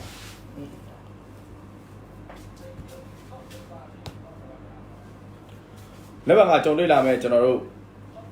ဂျာလာဘေးသားသမီးတွေရဲ့တနေ့တာကံကြမ္မာဟောကြားပေးမှာဖြစ်ပါတယ်ဂျာလာဘေးသားသမီးတွေဟာမနက်ဖြန်ကိုပိုင်လုပ်ငန်းလှုပ်ဆောင်နေတဲ့လူတွေဟာကိုပိုင်လုပ်ငန်းကိစ္စနဲ့ပတ်သက်ပြီးအဆင်ပြေခြင်းကိုပိုင်လုပ်ငန်းကိစ္စနဲ့ပတ်သက်ပြီးဝင်ငွေကောင်းခြင်းကိုပိုင်ကိစ္စနဲ့ပတ်သက်ပြီးအကျိုးမြတ်တွေရရှိခြင်းဆိုတဲ့ကိန်းဂဏန်းတွေနဲ့ပြည့်နေနေတဲ့အတွက်ကြောင့်မလို့လက်ပါကကြာလာဘေးသားသမီးတွေကိုပိုင်လုပ်ငန်းလှုပ်ဆောင်နေတဲ့လုပ်ငန်းကိစ္စနဲ့ပတ်သက်ပြီးအောင်မြင်မှုတွေရရှိမဲ့အချိန်ပိုင်းတစ်ခုဖြစ်တယ်ပြီးတော့ကိုယ့်ရဲ့လုပ်ငန်းမှာရှိနေတဲ့ရောင်းမထွက်တဲ့ပစ္စည်းတွေကြန့်ကြာနေတဲ့ပစ္စည်းတွေရောင်းထွက်သွားတာမျိုးတွေတွေ့ကြုံလာမဲ့အချိန်ပိုင်းတစ်ခုဖြစ်တယ်ကိုကျွန်တော်တို့ဘယ်လိုခေါ်မလဲအားထားရတဲ့ကိုယ့်ရဲ့ဝန်ထမ်းဒါမှမဟုတ်အရင်တော့ကိုယ့်စီကနေအလုပ်ထွက်သွားတဲ့တကယ်အားထားရတဲ့ဝန်ထမ်းအဟောင်းအနေနဲ့ပြန်လည်ဆက်သွယ်ပြီးတော့သူတို့အလုပ်လာပြန်လုပ်တာသူတို့အလုပ်လိုချင်တဲ့သတင်းစကားတွေလည်းကြားရမယ်အချိန်ဒီပိုင်းခြားတစ်ခုဖြစ်တယ်ပြီးတော့ကိုနဲ့အဆက်အသွယ်လုပ်ခဲ့တဲ့ဘယ်လိုခေါ်မလဲဆိုတော့ supplier ပေါ့ကိုယ့်ရဲ့လုပ်ဖော်ကိုင်ဘက်အဟောင်းအနေနဲ့ပြန်လည်ပြီးတော့တွေ့ဆုံရမယ့်အချိန်ပိုင်းခြားတစ်ခုလည်းဖြစ်ပါတယ်နောက်တစ်ခါလုပ်ငန်းအသစ်တစ်ခုစတင်မှုအတွက်ကျွန်တော်တို့အကြံစီကောင်းတွေအဆက်အသွယ်ကောင်းတွေလည်းတွေ့ရှိလာနိုင်တဲ့အချိန်ပိုင်းခြားတစ်ခုဖြစ်ပါတယ်ကျွန်တော်ပြည်သားသမီးတွေမနေ့ကကြုံတွေ့လာမယ်ကျွန်တော်ငွေကြေးကိစ္စနဲ့ပတ်သက်ပြီးတော့ခဏကျွန်တော်ပြောပြထားသလိုပဲငွေကြေးကိစ္စနဲ့ပတ်သက်ပြီးငွေဝင်လာနိုင်တဲ့အချိန်ပိုင်းကြာတစ်ခုဖြစ်တယ်အလုံးလုံးချင်းနဲ့ဖြစ်ငွေဝင်တာပဲဖြစ်ဖြစ်ဒါသစုံတစ်ယောက်ကနေတစ်ဆင့်ကိုယ်လက်ဆောင်ပစ္စည်းပေးလို့ပဲဖြစ်ဖြစ်မနေ့ကကျွန်တော်တို့ကြာတာပြည်သားသမီးတွေကငွေလက်ပွင့်နေတဲ့အချိန်ပိုင်းကြာတစ်ခုဖြစ်တယ်ဒါကြောင့်မလို့ငွေရလာနိုင်တဲ့နီလန်ငွေရနိုင်တဲ့လမ်းကြောင်းတစ်ခုခုပေါ်ပေါက်လာတဲ့အခါမှာဘော်ဒူသားသမီးတွေတေးတေးချာလှုပ်ဆောင်မယ်ဆိုမနေ့ကငွေကြေးနဲ့ပတ်သက်ပြီးကံကောင်းမှုတွေရရှိလာနိုင်တဲ့အချိန်ပိုင်းကြာတစ်ခုလည်းဖြစ်ပါတယ်မနေ့ကကြုံတွေ့လာမယ်ကြာတာပြည်သားသမီးတွေရဲ့ကျန်းမာရေးကိစ္စနဲ့ပတ်သက်ပြီးတော့ဟောရမယ်ဆိုလို့ရှိရင်မနေ့ကကျွန်တော်တို့ကြာတာပြည်သားသမီးတွေအားအပျော်ပါအတောက်စားကြောင့်ကျွန်တော်တို့ထိခိုက်ဒဏ်ရာရတာအပျော်ပါအတောက်စားလွန်ကျူးတဲ့အတွက်ကြောင့်မလို့အဲ့ကနေတစ်ဆင့်ပြန်လဲပြီးတော့ပေးလာမဲ့ side effect ပေါ့နော်တံပြန်စိုးကျိုးတစ်ခုခုရရှိလာတတ်ပါတယ်ဒါကြောင့်ကျန်းမာရေးကိစ္စနဲ့ပတ်သက်ပြီးတော့ကျွန်တော်တို့ကြာတာပြည်သားသမီးတွေမနေ့ကအပျော်ပါအတောက်စားအရန်ကြီးခုံမင်မှုအလွန်ကျူးမလုပ်ဖို့အတွက်ကျွန်တော်အနေနဲ့တောင်းဆိုချင်ပါတယ်ဆက်လက်ပြီးတော့ကြာတာပြည်သားသမီးတွေကြုံတွေ့လာမဲ့ကျွန်တော်တို့ရဲ့အခြေရေးကံကြမ္မာဖြစ်ပါတယ်အခြေရေးကိစ္စမှာချစ်သူရဲ့လှည့်စားခြင်းချစ်သူရဲ့လိန်ညာခြင်းချစ်သူရဲ့မဟုတ်မမှန်ပြောဆိုခြင်းတွေကြုံတွေ့ရတတ်တဲ့အခြေအနေပိုင်းခြားတစ်ခုဖြစ်ပါတယ်ဆက်လက်ပြီးတော့ကြာတာပြည်သားသမီးတွေကြုံတွေ့လာမဲ့ကျွန်တော်တို့ရဲ့အဲ့တော့ဒီကိစ္စမှာကျွန်တော်တို့သားသမီးကြောင့်စိတ်ညစ်ရတာမျိုးသားသမီးကြောင့်ဗျာများရတာမျိုးတွေတွေ့ကြုံလာမယ့်အချိန်ပိုင်းခြားတစ်ခုဖြစ်တယ်တကယ်လို့သားသမီးမရှိတဲ့လူတွေကကိုယ့်ရဲ့အမျိုးကိုယ့်ရဲ့အတိုင်းဝိုင်းကြောင့်သူတို့ပြဿနာတွေကိုယ့်စီရောက်လာတာမျိုးเนาะကိုယ့်အတိုင်းဝိုင်းမှာရှိနေတဲ့ပြဿနာကိုယ့်အိမ်မိသားစုဝင်လာတာမျိုးကိုယ့်အတိုင်းဝိုင်းမှာရှိနေတဲ့လူလည်းဖြစ်နိုင်လို့ကိုယ့်ရဲ့မိသားစုကြောင့်လည်းကိုယ့်ရဲ့ပြဿနာဖြစ်ပေါ်လာနိုင်တယ်အဓိကတော့သားသမီးရှိနေတဲ့လူတွေကတော့သားသမီးကြောင့်စိတ်တော့ကရောက်ရတာသားသမီးကြောင့်ဗျာများရတာတွေဖြစ်ပေါ်တတ်ပါတယ်သားသမီးမရှိတဲ့လူမှသာလျှင်မိသားစုကြောင့် အတိုင်ဝိုင်းကြောက်ဆိုပြီးတော့ကျွန်တော်တို့ကောက်ယူရမှာဖြစ်ပါတယ်မဲဘန်ကတွေ့ကြုံလာမယ်ကျွန်တော်တို့ရဲ့အစိုးရဝန်ထမ်းရုံးဝန်ထမ်းတွေဟာအလုပ်လုပ်တဲ့အခါမှာအလုပ်ထဲမှာစိတ်ပြပြမရောက်နိုင်ပဲနဲ့မိမိစိတ်တွေကမိမိရဲ့အိမ်တော်ရေးကိစ္စမိသားစုကိစ္စအခြေရေးကိစ္စဒီတွေးတောနေရတဲ့အတွက်ကြောင့်မို့အလုပ်ပေါ်တာလုပ်နေတာနောက်ဆန်တင်းပြီးတော့အလုပ်လုပ်နေရတတ်ပါတယ်ဒါကြောင့်မလို့ကျွန်တော်တို့ဂျာနာဘရီတာသမီတွေကမနက်ဖြန်ကအလုပ်လုပ်တဲ့အခါမှာနောက်ဆန်တင်းနဲ့အလုပ်လုပ်နေရတဲ့အတွက်ကြောင့်လုပ်ငန်းခွင်ကိုစိတ်ပြပြမရောက်ဘူးဒါကြောင့်မို့အလုပ်လုပ်တဲ့အခါမှာတစ်ခုမှတစ်ခုလွဲမှားမှုကြုံတွေ့ရတတ်ပါတယ်ဆက်လက်ပြီးတော့ကျွန်တော်တွေ့ကြုံလာမယ်တောက်ကြတာသမီတွေရဲ့တနေ့တာကံကြမ္မာကိုဖတ်ကြားပေးပါမယ်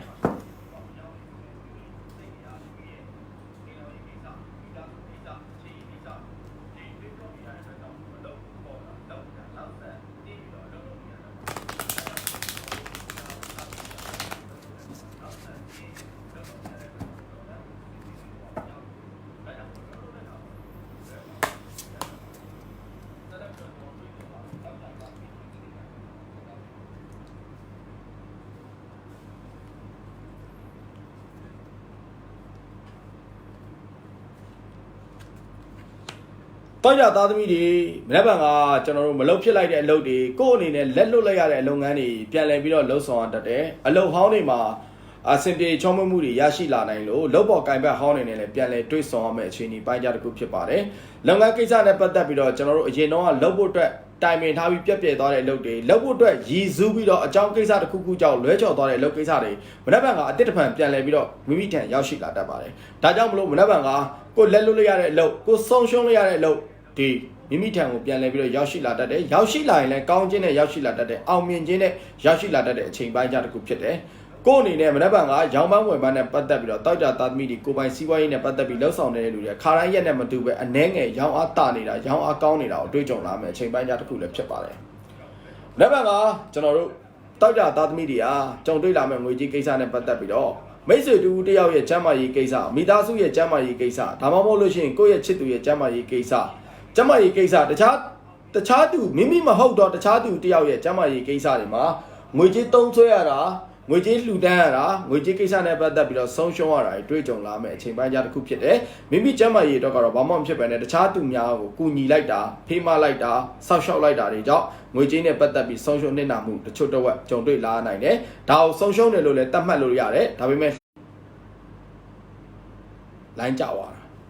တာဒါကြောင့်တောက်ကြသားသွေးတွေမနေ့ကကုသမှုအားညံ့တယ်ကိုခံအားကျဆင်းနေတဲ့အခြေအနေပိုင်းခြားဖြစ်တယ်ဒါကြောင့်မလို့အခုလက်ရှိအခြေအနေတိုင်းဆိုရင်တော့တောက်ကြသားသမီးတွေတော်တော်လေးဂရုစိုက်ဖို့အတွက်လိုအပ်ပါတယ်ကျွန်တော်လည်းတောက်ကြပါကျွန်တော်လည်းဂရုစိုက်ဖို့အတွက်လိုအပ်ပါတယ်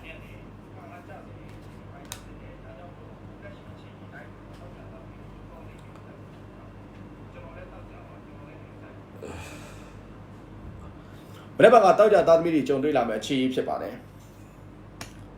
အခြေကိစ္စမှာတော့အခြေကိစ္စနဲ့ပတ်သက်ပြီးတောက်ကြသားသမီးတွေမပြေလည်တဲ့လူတွေရှိလို့ရှိရင်တော့မှမနေ့ကကိုယ့်ရဲ့အခြေကိစ္စအဆင်ပြေအောင်ဂျားတဲ့ကနေအောင်သွယ်ပေးတဲ့လူတွေကူညီပေးတဲ့လူတွေတွေ့ရှိလာမယ့်အချိန်ပိုင်းကြတစ်ခုဖြစ်တယ်။ဒါမှမဟုတ်ကိုယ့်ဘက်ကတငယ်ချင်းကိုယ့်ချစ်သူဘက်ကတငယ်ချင်းအပေါင်းအသင်းမိတ်ဆွေအတင်းဖွဲ့တွေနဲ့ကျွန်တော်တို့တဏီနေရာသွားဖို့အတွက်တဏီနေရာပျော်ပါဖို့အတွက်စ조사နေတာတွေတိုင်ပင်နေတာတွေဆိုတဲ့အကြောင်းတရားလေးတွေပြောခွင့်ရမယ်တိုင်ပင်ခွင့်ရမယ်ဆွေးနွေးခွင့်ရမယ်အခြေအနေပိုင်းခြားတစ်ခုဖြစ်ပါတယ်အခုဖြစ်ချင်လည်းဖြစ်မယ်အဲ့ဒီခီးစရာနောင်ဖြစ်ချင်လည်းဖြစ်မယ်ပေါ့နော်အဲ့လိုတွာလာလှုပ်ရှားဖို့အတွက်အတင်းအဖွဲ့လိုက်ပေါ့နော်မိသားစုလိုက်ဒါမှမဟုတ်လို့ရှိရင်သူ့ဘက်တငယ်ချင်းကိုယ့်ဘက်တငယ်ချင်းအစုလိုက်အပြုံလိုက်တနေရာသွားမယ်ငါတို့တွေဘာလုပ်ကြမလဲစသဖြင့်ဒီလိုတိုင်ပင်ဆွေးနွေးမှုမျိုးတွေတွေ့ကြုံလာမယ်အချိန်ပိုင်းခြားတစ်ခုလည်းဖြစ်ပါတယ်ဆက်လက်ပြီးတော့ကျွန်တော်တွေ့ကြုံလာမယ့်တောက်ကြသားသမီးတွေရဲ့အိမ်တော်ရေးအခြေအနေဖြစ်ပါတယ်အိမ်တော်ရေးကိစ္စတွေမှာခက်ခဲနေတဲ့အလုပ်ကိစ္စကြောင့်အိမ်တော်ဦးစီးတွေကောင်းကိုက်နေရတဲ့အခြေအနေပိုင်းခြားတစ်ခုဖြစ်တယ်ရှေ့ဆက်ရမယ်ကိုယ့်ရဲ့လုပ်ငန်းကိစ္စကိုတွေးခေါ်တိုင်းရင်မောနေရမယ့်အခြေအနေပိုင်းခြားတစ်ခုဖြစ်ပါတယ်အလုပ်ငန်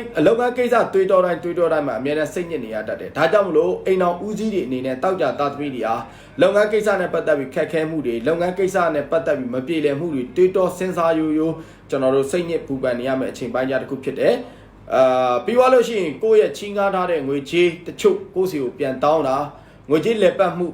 ငွေကြေးစီးဆင်းမှုအားနည်းနေတဲ့အချိန်ပိုင်းခြားတစ်ခုတောက်ကြသားသမီးတွေကြုံတွေ့ရတတ်ပါတယ်။တနည်းအားဖြင့်ပြောရင်တောက်ကြသားသမီးတွေမနက်ဖြန်ကနာမည်ကြီးထမင်းငတ်တတ်ပါတယ်။အများအမြင်မှာချမ်းသာရဆိုပေမဲ့ကိုယ့်လက်ထဲမှာမရှိတာကိုယ့်လက်ထဲမှာလုပ်ငန်းကိစ္စနဲ့ပတ်သက်ပြီးလက်ပတ်မှုအားနည်းနေတာ ကိုယ့်အိမ်တွင်းရေးကိုယ့်မိမနဲ့ကိုယ်အတိဆုံးပါဒါပေမဲ့ဘေးဆွေမျိုးတားချင်းနေရတော့ကိုယ်ငွေရှိတယ်လို့ထင်ကောင်းထင်လိုက်မယ်တို့တော့ကိုယ့်လက်ထဲမှာငွေကြီးကိစ္စနဲ့ပတ်သက်ပြီးခက်ခဲနေတဲ့တချို့တွေနော်ကြုံတွေ့ရတတ်တယ်လုပ်ငန်းကိစ္စပြဿနာတွေဖြေရှင်းရမယ့်အရာတွေကိုမိမနဲ့သူတိုင်ပင်ရတာမျိုးကိုမိတ်ဆွေနဲ့တိုင်ပင်ရတာမျိုးတွေ့ကြုံလာမယ့်အချိန်ပိုင်းကြတစ်ခုဖြစ်ပါတယ်တောက်ကြသားသမီးတွေမနက်ဖြန်ကအပူပင်မကင်းတဲ့အိမ်တော်ရေးပြဿနာတွေဖြေရှင်းရတတ်ပါတယ်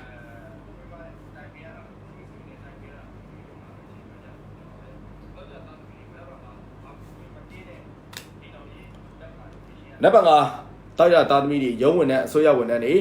ကိုယ့်ရဲ့လုပ်ဖော်ကိုင်ဘက်ကိစ္စတွေကိုယ့်ရဲ့လုပ်ဖော်ကိုင်ဘက်ပြဿနာတွေကိုညီပြီးတော့ဖြေရှင်းရတတ်တယ်သူတို့ကိစ္စတွေဝင်ပါပေးရတတ်တယ်သူတို့ရဲ့အစင်မပြေမှုကိုလာပြီးတော့တိုင်ပင်ဆွေးနွေးတာကိုအကြံဉာဏ်တောင်းတာတွေတွေ့ကြုံလာမယ့်အချိန်ပိုင်းကြတစ်ခုဖြစ်တယ်ဒါမှမဟုတ်လုပ်ဖော်ကိုင်ဘက်ချင်းချင်းပတ်စံချီးတာတွေလည်းတွေ့ကြုံလာမယ့်အချိန်ပိုင်းကြတစ်ခုဖြစ်ပါတယ်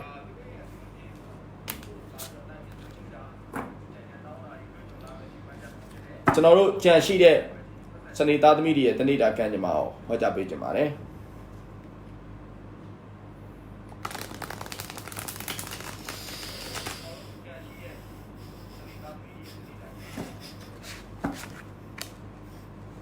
နဲ့ပျောက်သွားတယ်မေတ္တလား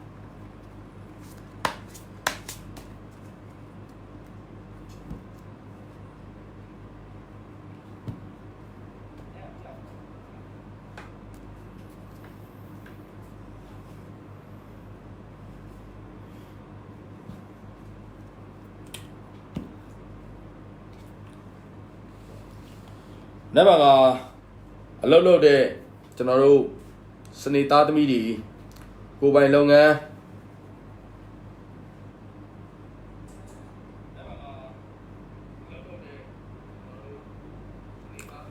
်းကိစ္စနဲ့ပတ်သက်ပြီးတော့နည်းနည်းအပူတပြင်းလုပ်ရတတ်တယ်လုပ်ငန်းကိစ္စနဲ့ပတ်သက်ပြီးတနည်းအားဖြင့်ပြောရင်ပွင့်လင်းမြင်သာမှုအားကောင်းတယ်အလုပ်ကြမယ်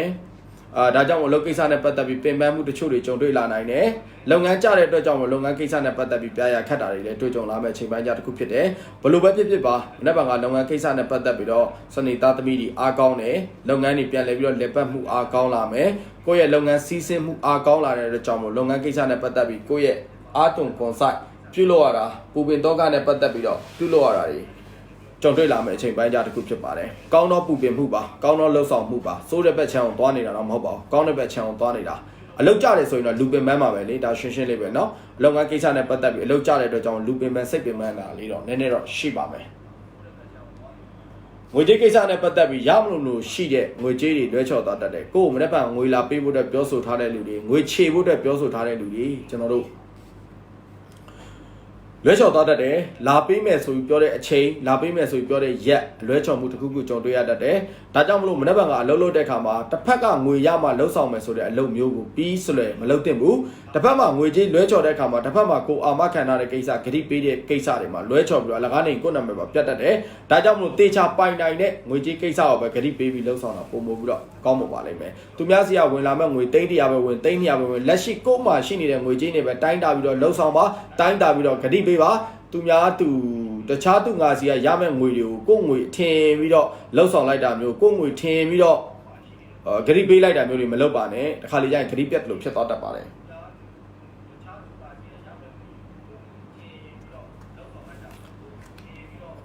မနေ့ကကျွန်တော်တို့စနေသားသမီးတွေမနေ့ကတွေ့ကြုံလာမယ်ကျမ်းမာရေးကိစ္စနဲ့ပတ်သက်ပြီးကျမ်းမာရေးအားကောင်းတယ်ကျမ်းမာရေးမကောင်းတဲ့သူတွေပြန်လည်ပြီးတော့ကျမ်းမာလာတာတွေတက်တာလာတာတွေပျောက်ကင်းလာတွေတွေ့ကြုံလာမယ်အချိန်ပိုင်းကြတစ်ခုဖြစ်တယ်ဒါကြောင့်မို့ကျမ်းမာရေးပိုင်းနဲ့ပတ်သက်လာရင်တော့ကျွန်တော်စနေသားသမီးကိုထူးဟောခဲ့မရှိဘူးကျမ်းမာရေးအားကောင်းနေတဲ့အတွက်ကြောင့်မလို့ဖြစ်ပါတယ်နေ့ကကြုံတွေ့လာမယ်ကျွန်တော်ရဲ့စနေသားသမီးတွေရဲ့အခြေကိစ္စဖြစ်ပါတယ်ဒီနေရာမှာပြောချင်တာတော့စနေသားသမီးတွေအခြေကန်ဆိုးတယ်လို့နံပါတ်1ချက်သုံးသပ်ပြီးပြောချင်ပါတယ်အခက်မသိစနေသားသမီးတွေကမနက်ဖြန်ကခြေရေးကိစ္စမှာပြိုကွဲသွားတာချစ်သူနဲ့လမ်းခွဲရတာအသက်ကွဲရတာတွေတွေ့ကြုံလာမယ်အချိန်ပိုင်းကြတစ်ခုဖြစ်တယ်အဲ့ဒါမှမဖြစ်ခဲ့ဘူးဆိုကိုယ့်ရဲ့အခြေရေးပြဿနာမှာပြဿနာရှုပ်ချင်းတစ်ခုခုဖြစ်လာနိုင်ပါတယ်အခြေရေးတစ်ခုပြီးဆုံးဖို့အတွက်အကြောင်းတရားတစ်ခုဖန်တီးလာနိုင်ပါတယ်ဒါကြောင့်မလို့စနေသားသမီးတွေမနက်ဖြန်ကအခြေရေးကိစ္စနဲ့ပတ်သက်ပြီးတတိထားနေထိုင်တာပုံမပြီးတော့ကောင်းမွန်ပါလိမ့်မယ်ဘာလို့ဆိုတော့ကျွန်တော် tarot ကတ်ထဲမှာအဆိုးဆုံး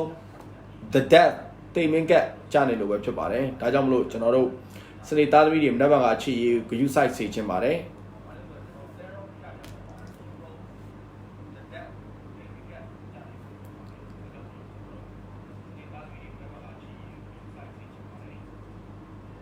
အမနေ့က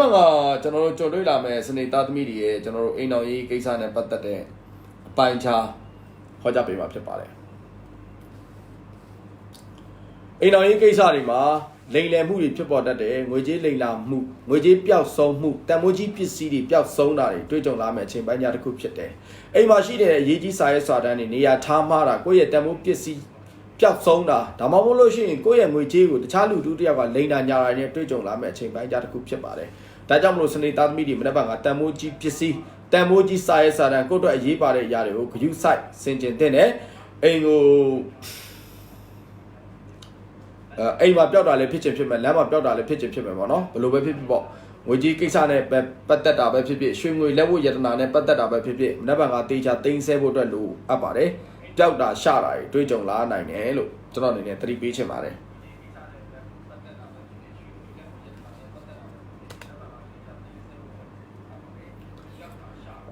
မနေ့ကကျွန်တော်တို့စနေသားသမီးတွေရဲ့ရုံးဝန်ထမ်းအစိုးရဝန်ထမ်းတွေနဲ့ပတ်သက်တဲ့ကံကြမ္မာဖြစ်ပါတယ်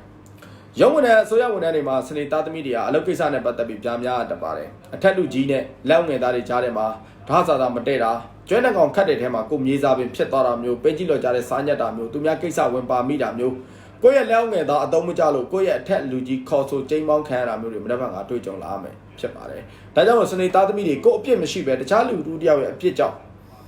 တခြားလူတယောက်ရဲ့အမှားကြောင့်သူများကိစ္စကိုကိစ္စဖြစ်သွားတာမျိုးပေါ့အဓိကကိုယ့်ရဲ့လက်အောင်ငယ်သားအဆင်မပြေလို့ကိုယ့်ရဲ့လက်အောင်ငယ်သားလှုပ်လိုက်တာတခုခုမှားသွားလို့အဲ့ဒီအချိန်မှာကိုကတာဝန်ယူပြီးဖြည့်ရှင်းရတဲ့ပုံစံမျိုးတွေကိုကိုစားပြုပြောခြင်းဖြစ်ပါတယ်အားလုံးပဲကျွန်တော်ရဲ့တနေ့တာကန်ကြမ္မာဟောဂိမ်းဒီမှာပဲပြီးဆုံးသွားပါပြီဒါကြောင့်မလို့ကျွန်တော်အချိန်9မိနစ်ဒါမှမဟုတ်3မိနစ်လောက်ခဏနားပြီးတော့ live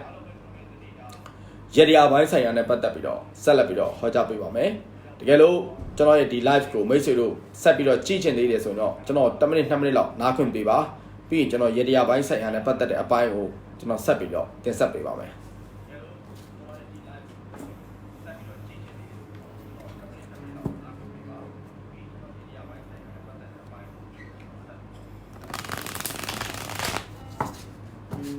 ရမိုင်ငါ live ထွင်တာမပြီးသေးဘူးဂီတာခဏနေဟောဟေးဆရာကြီးခဏနေအောင်ဆရာကြီး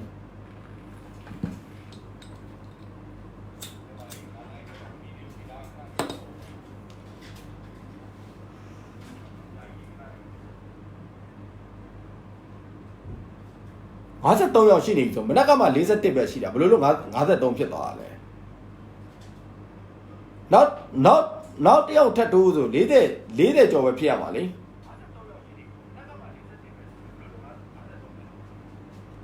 အဲ့ဆိုရင်တရင်နဲ့မှားနေတယ်မနေ့ကကျွန်တော်ကြည့်တာမှာ42လား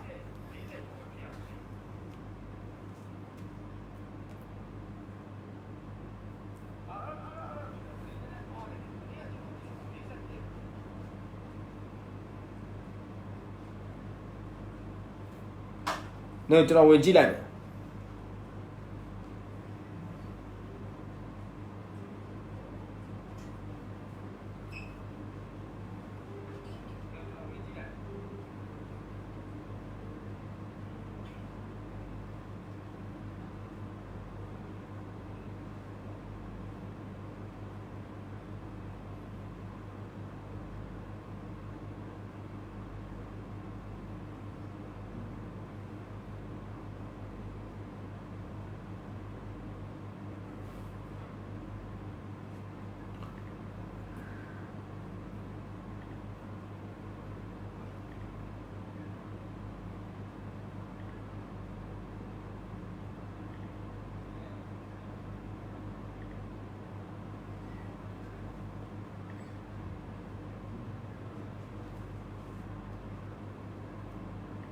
ဟိုကတင်တဲ့ဟာပဲအတီပြုပါ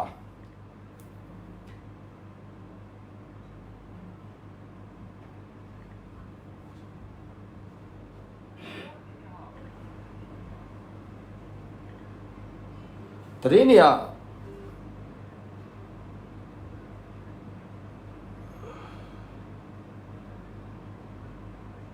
ထပ်တိုး7ရောက်တော့မှာအမလီ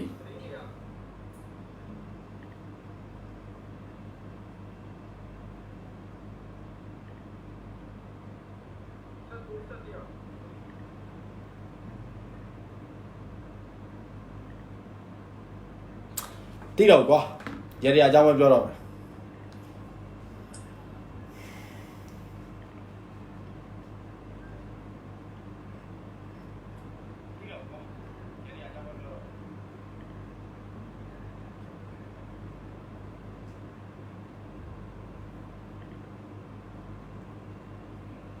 41နဲ့12နဲ့ပေါင်းတော့53နဲ့တယောက်61တယ်နောက်သူ9ရောက်တယ်စုစုပေါင်း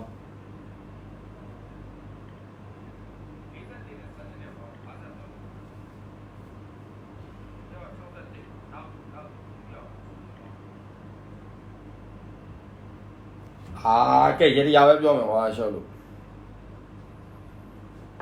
ထိုင်ပြောနေမကောင်းเลยတော့မြန်မာနိုင်ငံကလည်းကူးစက်မှုနှုန်းကအဲ့လောက်ထိမြန်လာကွာ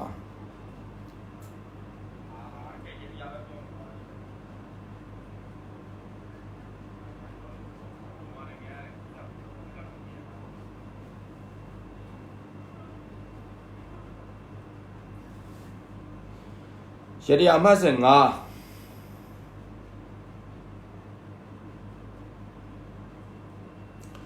ကျွန်တော်တို့အခုပြောမယ့်ရေဒီယာကကျွန်တော်တို့52တယ်တယောက်53တယ်တယောက်52တယ်ပြောက်တော့ပြီပဲမနေ့ကကြာဟိုကတင်ပါပါကျမကြီးဌာနတင်ပါပါအဲ့တော့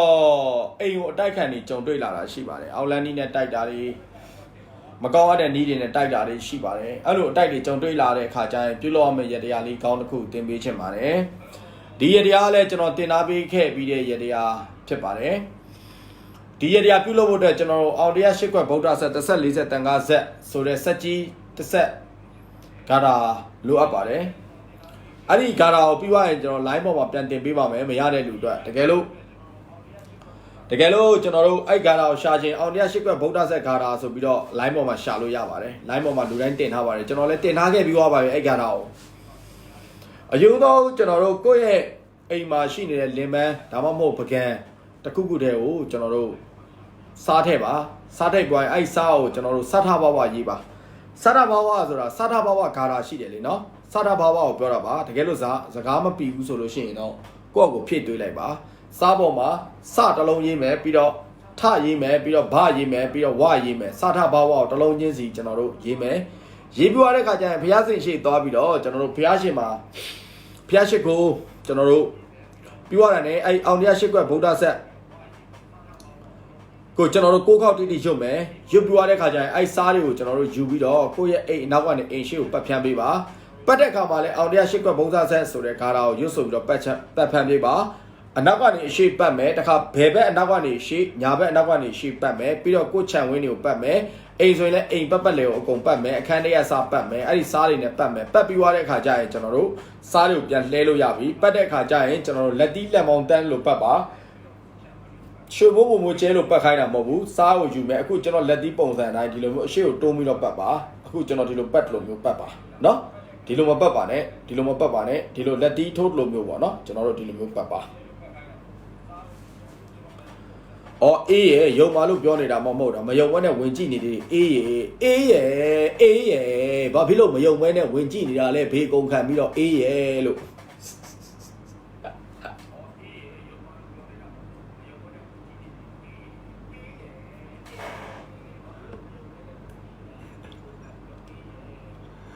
အေးရခဏနေအေးကိုပြီးဘလော့မယ်အေးရအေးမယုံတဲ့ဟာကိုပတ်စံကုန်ကြခံပြီးတော့အေးရအဲ့တော့နောက်တဲ့ရတရားတစ်ခုထပ်ပြောပါမယ်အဲ့ဒါတော့ကျွန်တော်အော်လန်နီနဲ့တိုက်ထားတာခိုက်ထားတာတွေကိုကျွန်တော်ရှင်း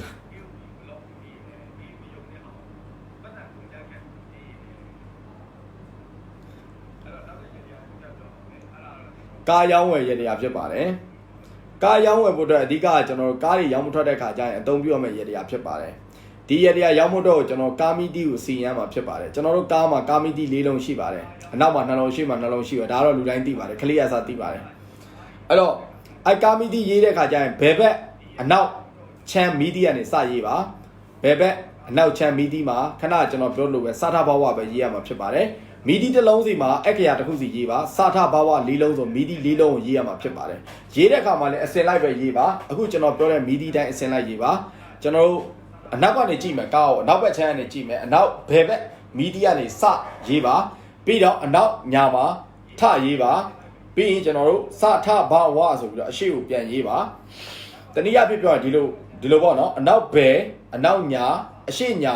အရှိဘယ်အဲ့လိုရေးမှဖြစ်ပါတယ်နော်အဲ့ဒီအထိနားလည်လားမသိဘူး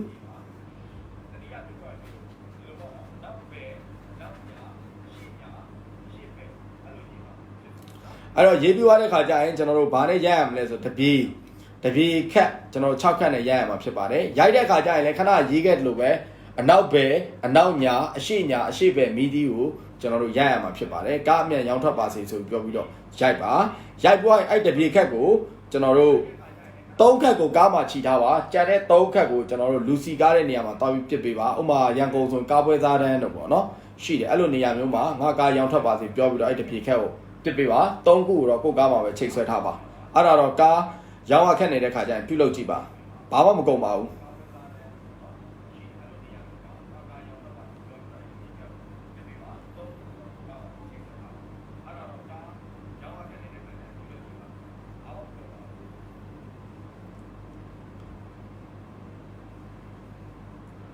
နောက်တဲ့ရေတွေကတခုပြောပြီးတော့ကျွန်တော် live ထွန်းဒါရက်လိုက်တော့မယ်နော်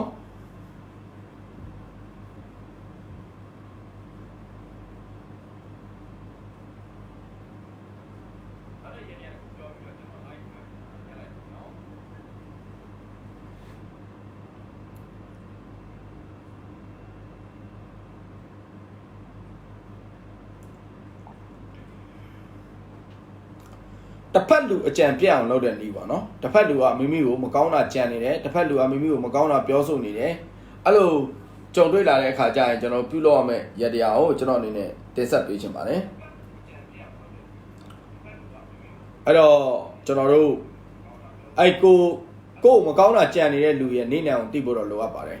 တကယ်လို့သူ့ရဲ့နေနိုင်တနင်္ဂနွေဆိုရင်တော့တနင်္လာအပင်တနင်္ဂနွေအပင်အောက်သွားမယ်တနင်္လာဆိုတနင်္လာအပင်အောက်သွားမယ်အင်္ဂါဆိုအင်္ဂါပင်အောက်သွားမယ်ဗုဒ္ဓဟူးဆိုဗုဒ္ဓဟူးအပင်အောက်သွားမယ်ကြာရပတိ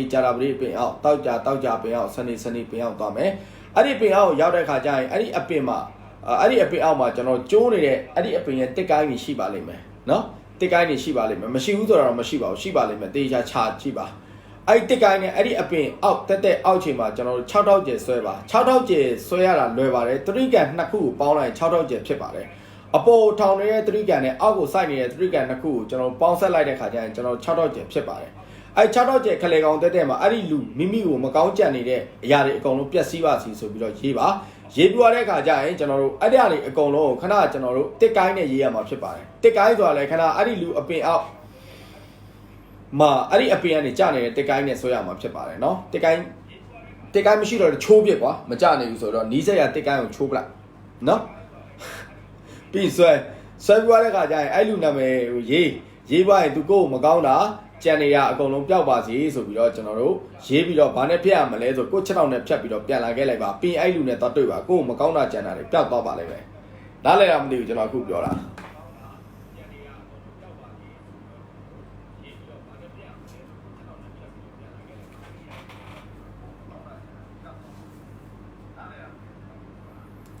အေးဘယ်ရောက်သွားလဲအေးရလဲဝင်ပြောပြီးတော့အေးရလဲအေးရကလေးချီထားတယ်အေးရ profile ကမိန်းမအကောက်ကိုယောက်ျားဝင်သုံးနေရလားမိန်းမပဲသုံးနေရလားတော့မသိဘူးခဏလေး block လိုက်အောင်မယ်နော်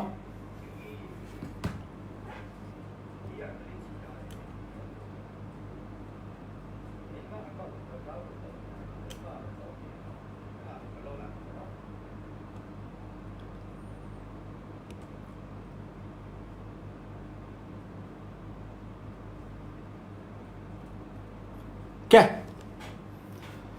အားလုံးပဲမြန်မာပြည်ကြားရတဲ့သတင်းတွေကတော့တော်တော်အချိန်ကြီးဆွတ်ဝါးပဲအဲ့တော့ရာခိုင်နှုန်းများလာတာကျွန်တော်တို့မြန်မာပြည်အတွက်ကောင်းတဲ့ရလဒ်တော့မဟုတ်ဘူးဆိုးတဲ့ရလဒ်လို့ပြောလို့ရတယ်အဲ့တော့ကိုစီဂယူးဆိုင်ကြပါဗျာဒါပဲပြောချင်ပါတယ်အုံနောက်အတိညာဏ်နေနဲ့နေကြပါကျမ်းမာရေးဘုဒ္ဓတာလေးတွေရှာဖတ်ပါသူများနိုင်ငံမှာလည်းထုတ်ပြန်နေတာပဲရှိပါတယ်မြန်မာနိုင်ငံမှာလည်းထုတ်ပြန်နေတာပဲရှိပါတယ်ဒီကိစ္စအစိုးရ အစိုးရအဖွဲ့အစည်းတစ်ခုတည်းကိုပဲလွှဲချလို့မရဘူးကျန်းမာရေးအဖွဲ့အစည်းတစ်ခုတည်းကိုလည်းလွှဲချလို့မရပါဘူးအကုန်လုံး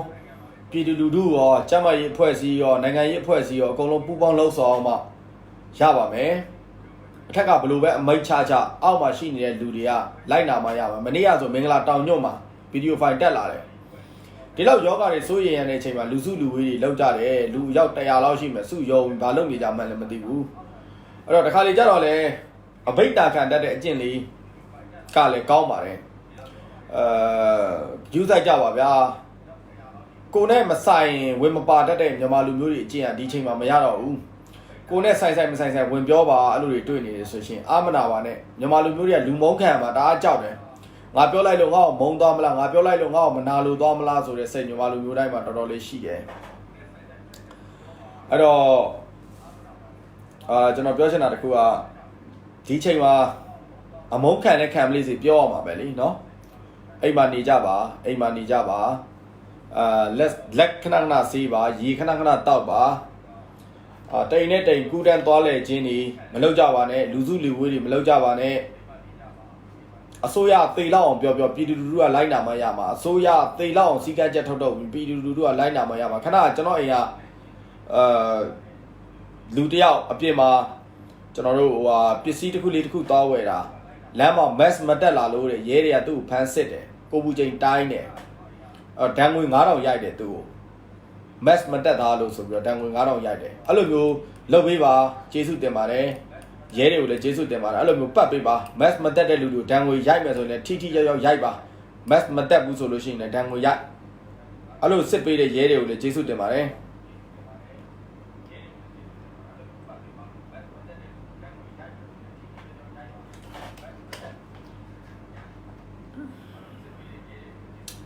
ကဲအားလုံးပဲအာရောဂျန်ပါရမန်လာဘန်တဲ့ကျမချင်းဒီလက်တစ်ပါးကျမချင်းဒီလက်တစ်ပါးဒီချိန်မှာအရင်အရေးကြီးနေပြီကျမကြီးကဘယ်လောက်ထိအရေးပါလဲဆိုတော့ရှိသမျှအလုပ်တွေမိသားစုတွေနဲ့အကုန်လုံးဝေးနေရတာဒီကျမကြီးကြောက်ပဲအဲ့တော့ဒီကျမကြီးကိုမပေါ့ကြပါနဲ့ကျွန်တော်တို့ပြည်သူလူထုတိုင်းလိုက်နာဖို့အတွက်လိုအပ်ပါတယ်အပြင်ထွက်မယ်အပြင်မလွှဲတာမရှောင်တာထွက်ရခဲ့မယ်ဆိုရင်လို့ရှိရင်လည်းအကုန်လုံးလက်ဆေးဆက်ပြားတွေ mask တွေတက်သွားပါလက်ကိုမကြဆေးပါတခုခုကင်ပြီးတိုင်းဆေးပါသူများတွေအထင်သေးမှလည်းမကြောက်ပါနဲ့သူများတွေဝေဖန်မှလည်းမကြောက်ပါနဲ့ကိုယ့်အသက်ကိုကိုယ်ပဲစောက်တာပါโอเคကျွန်တော်တို့အဲ့ဒါလေးပဲမှာချင်ပါတယ်လို့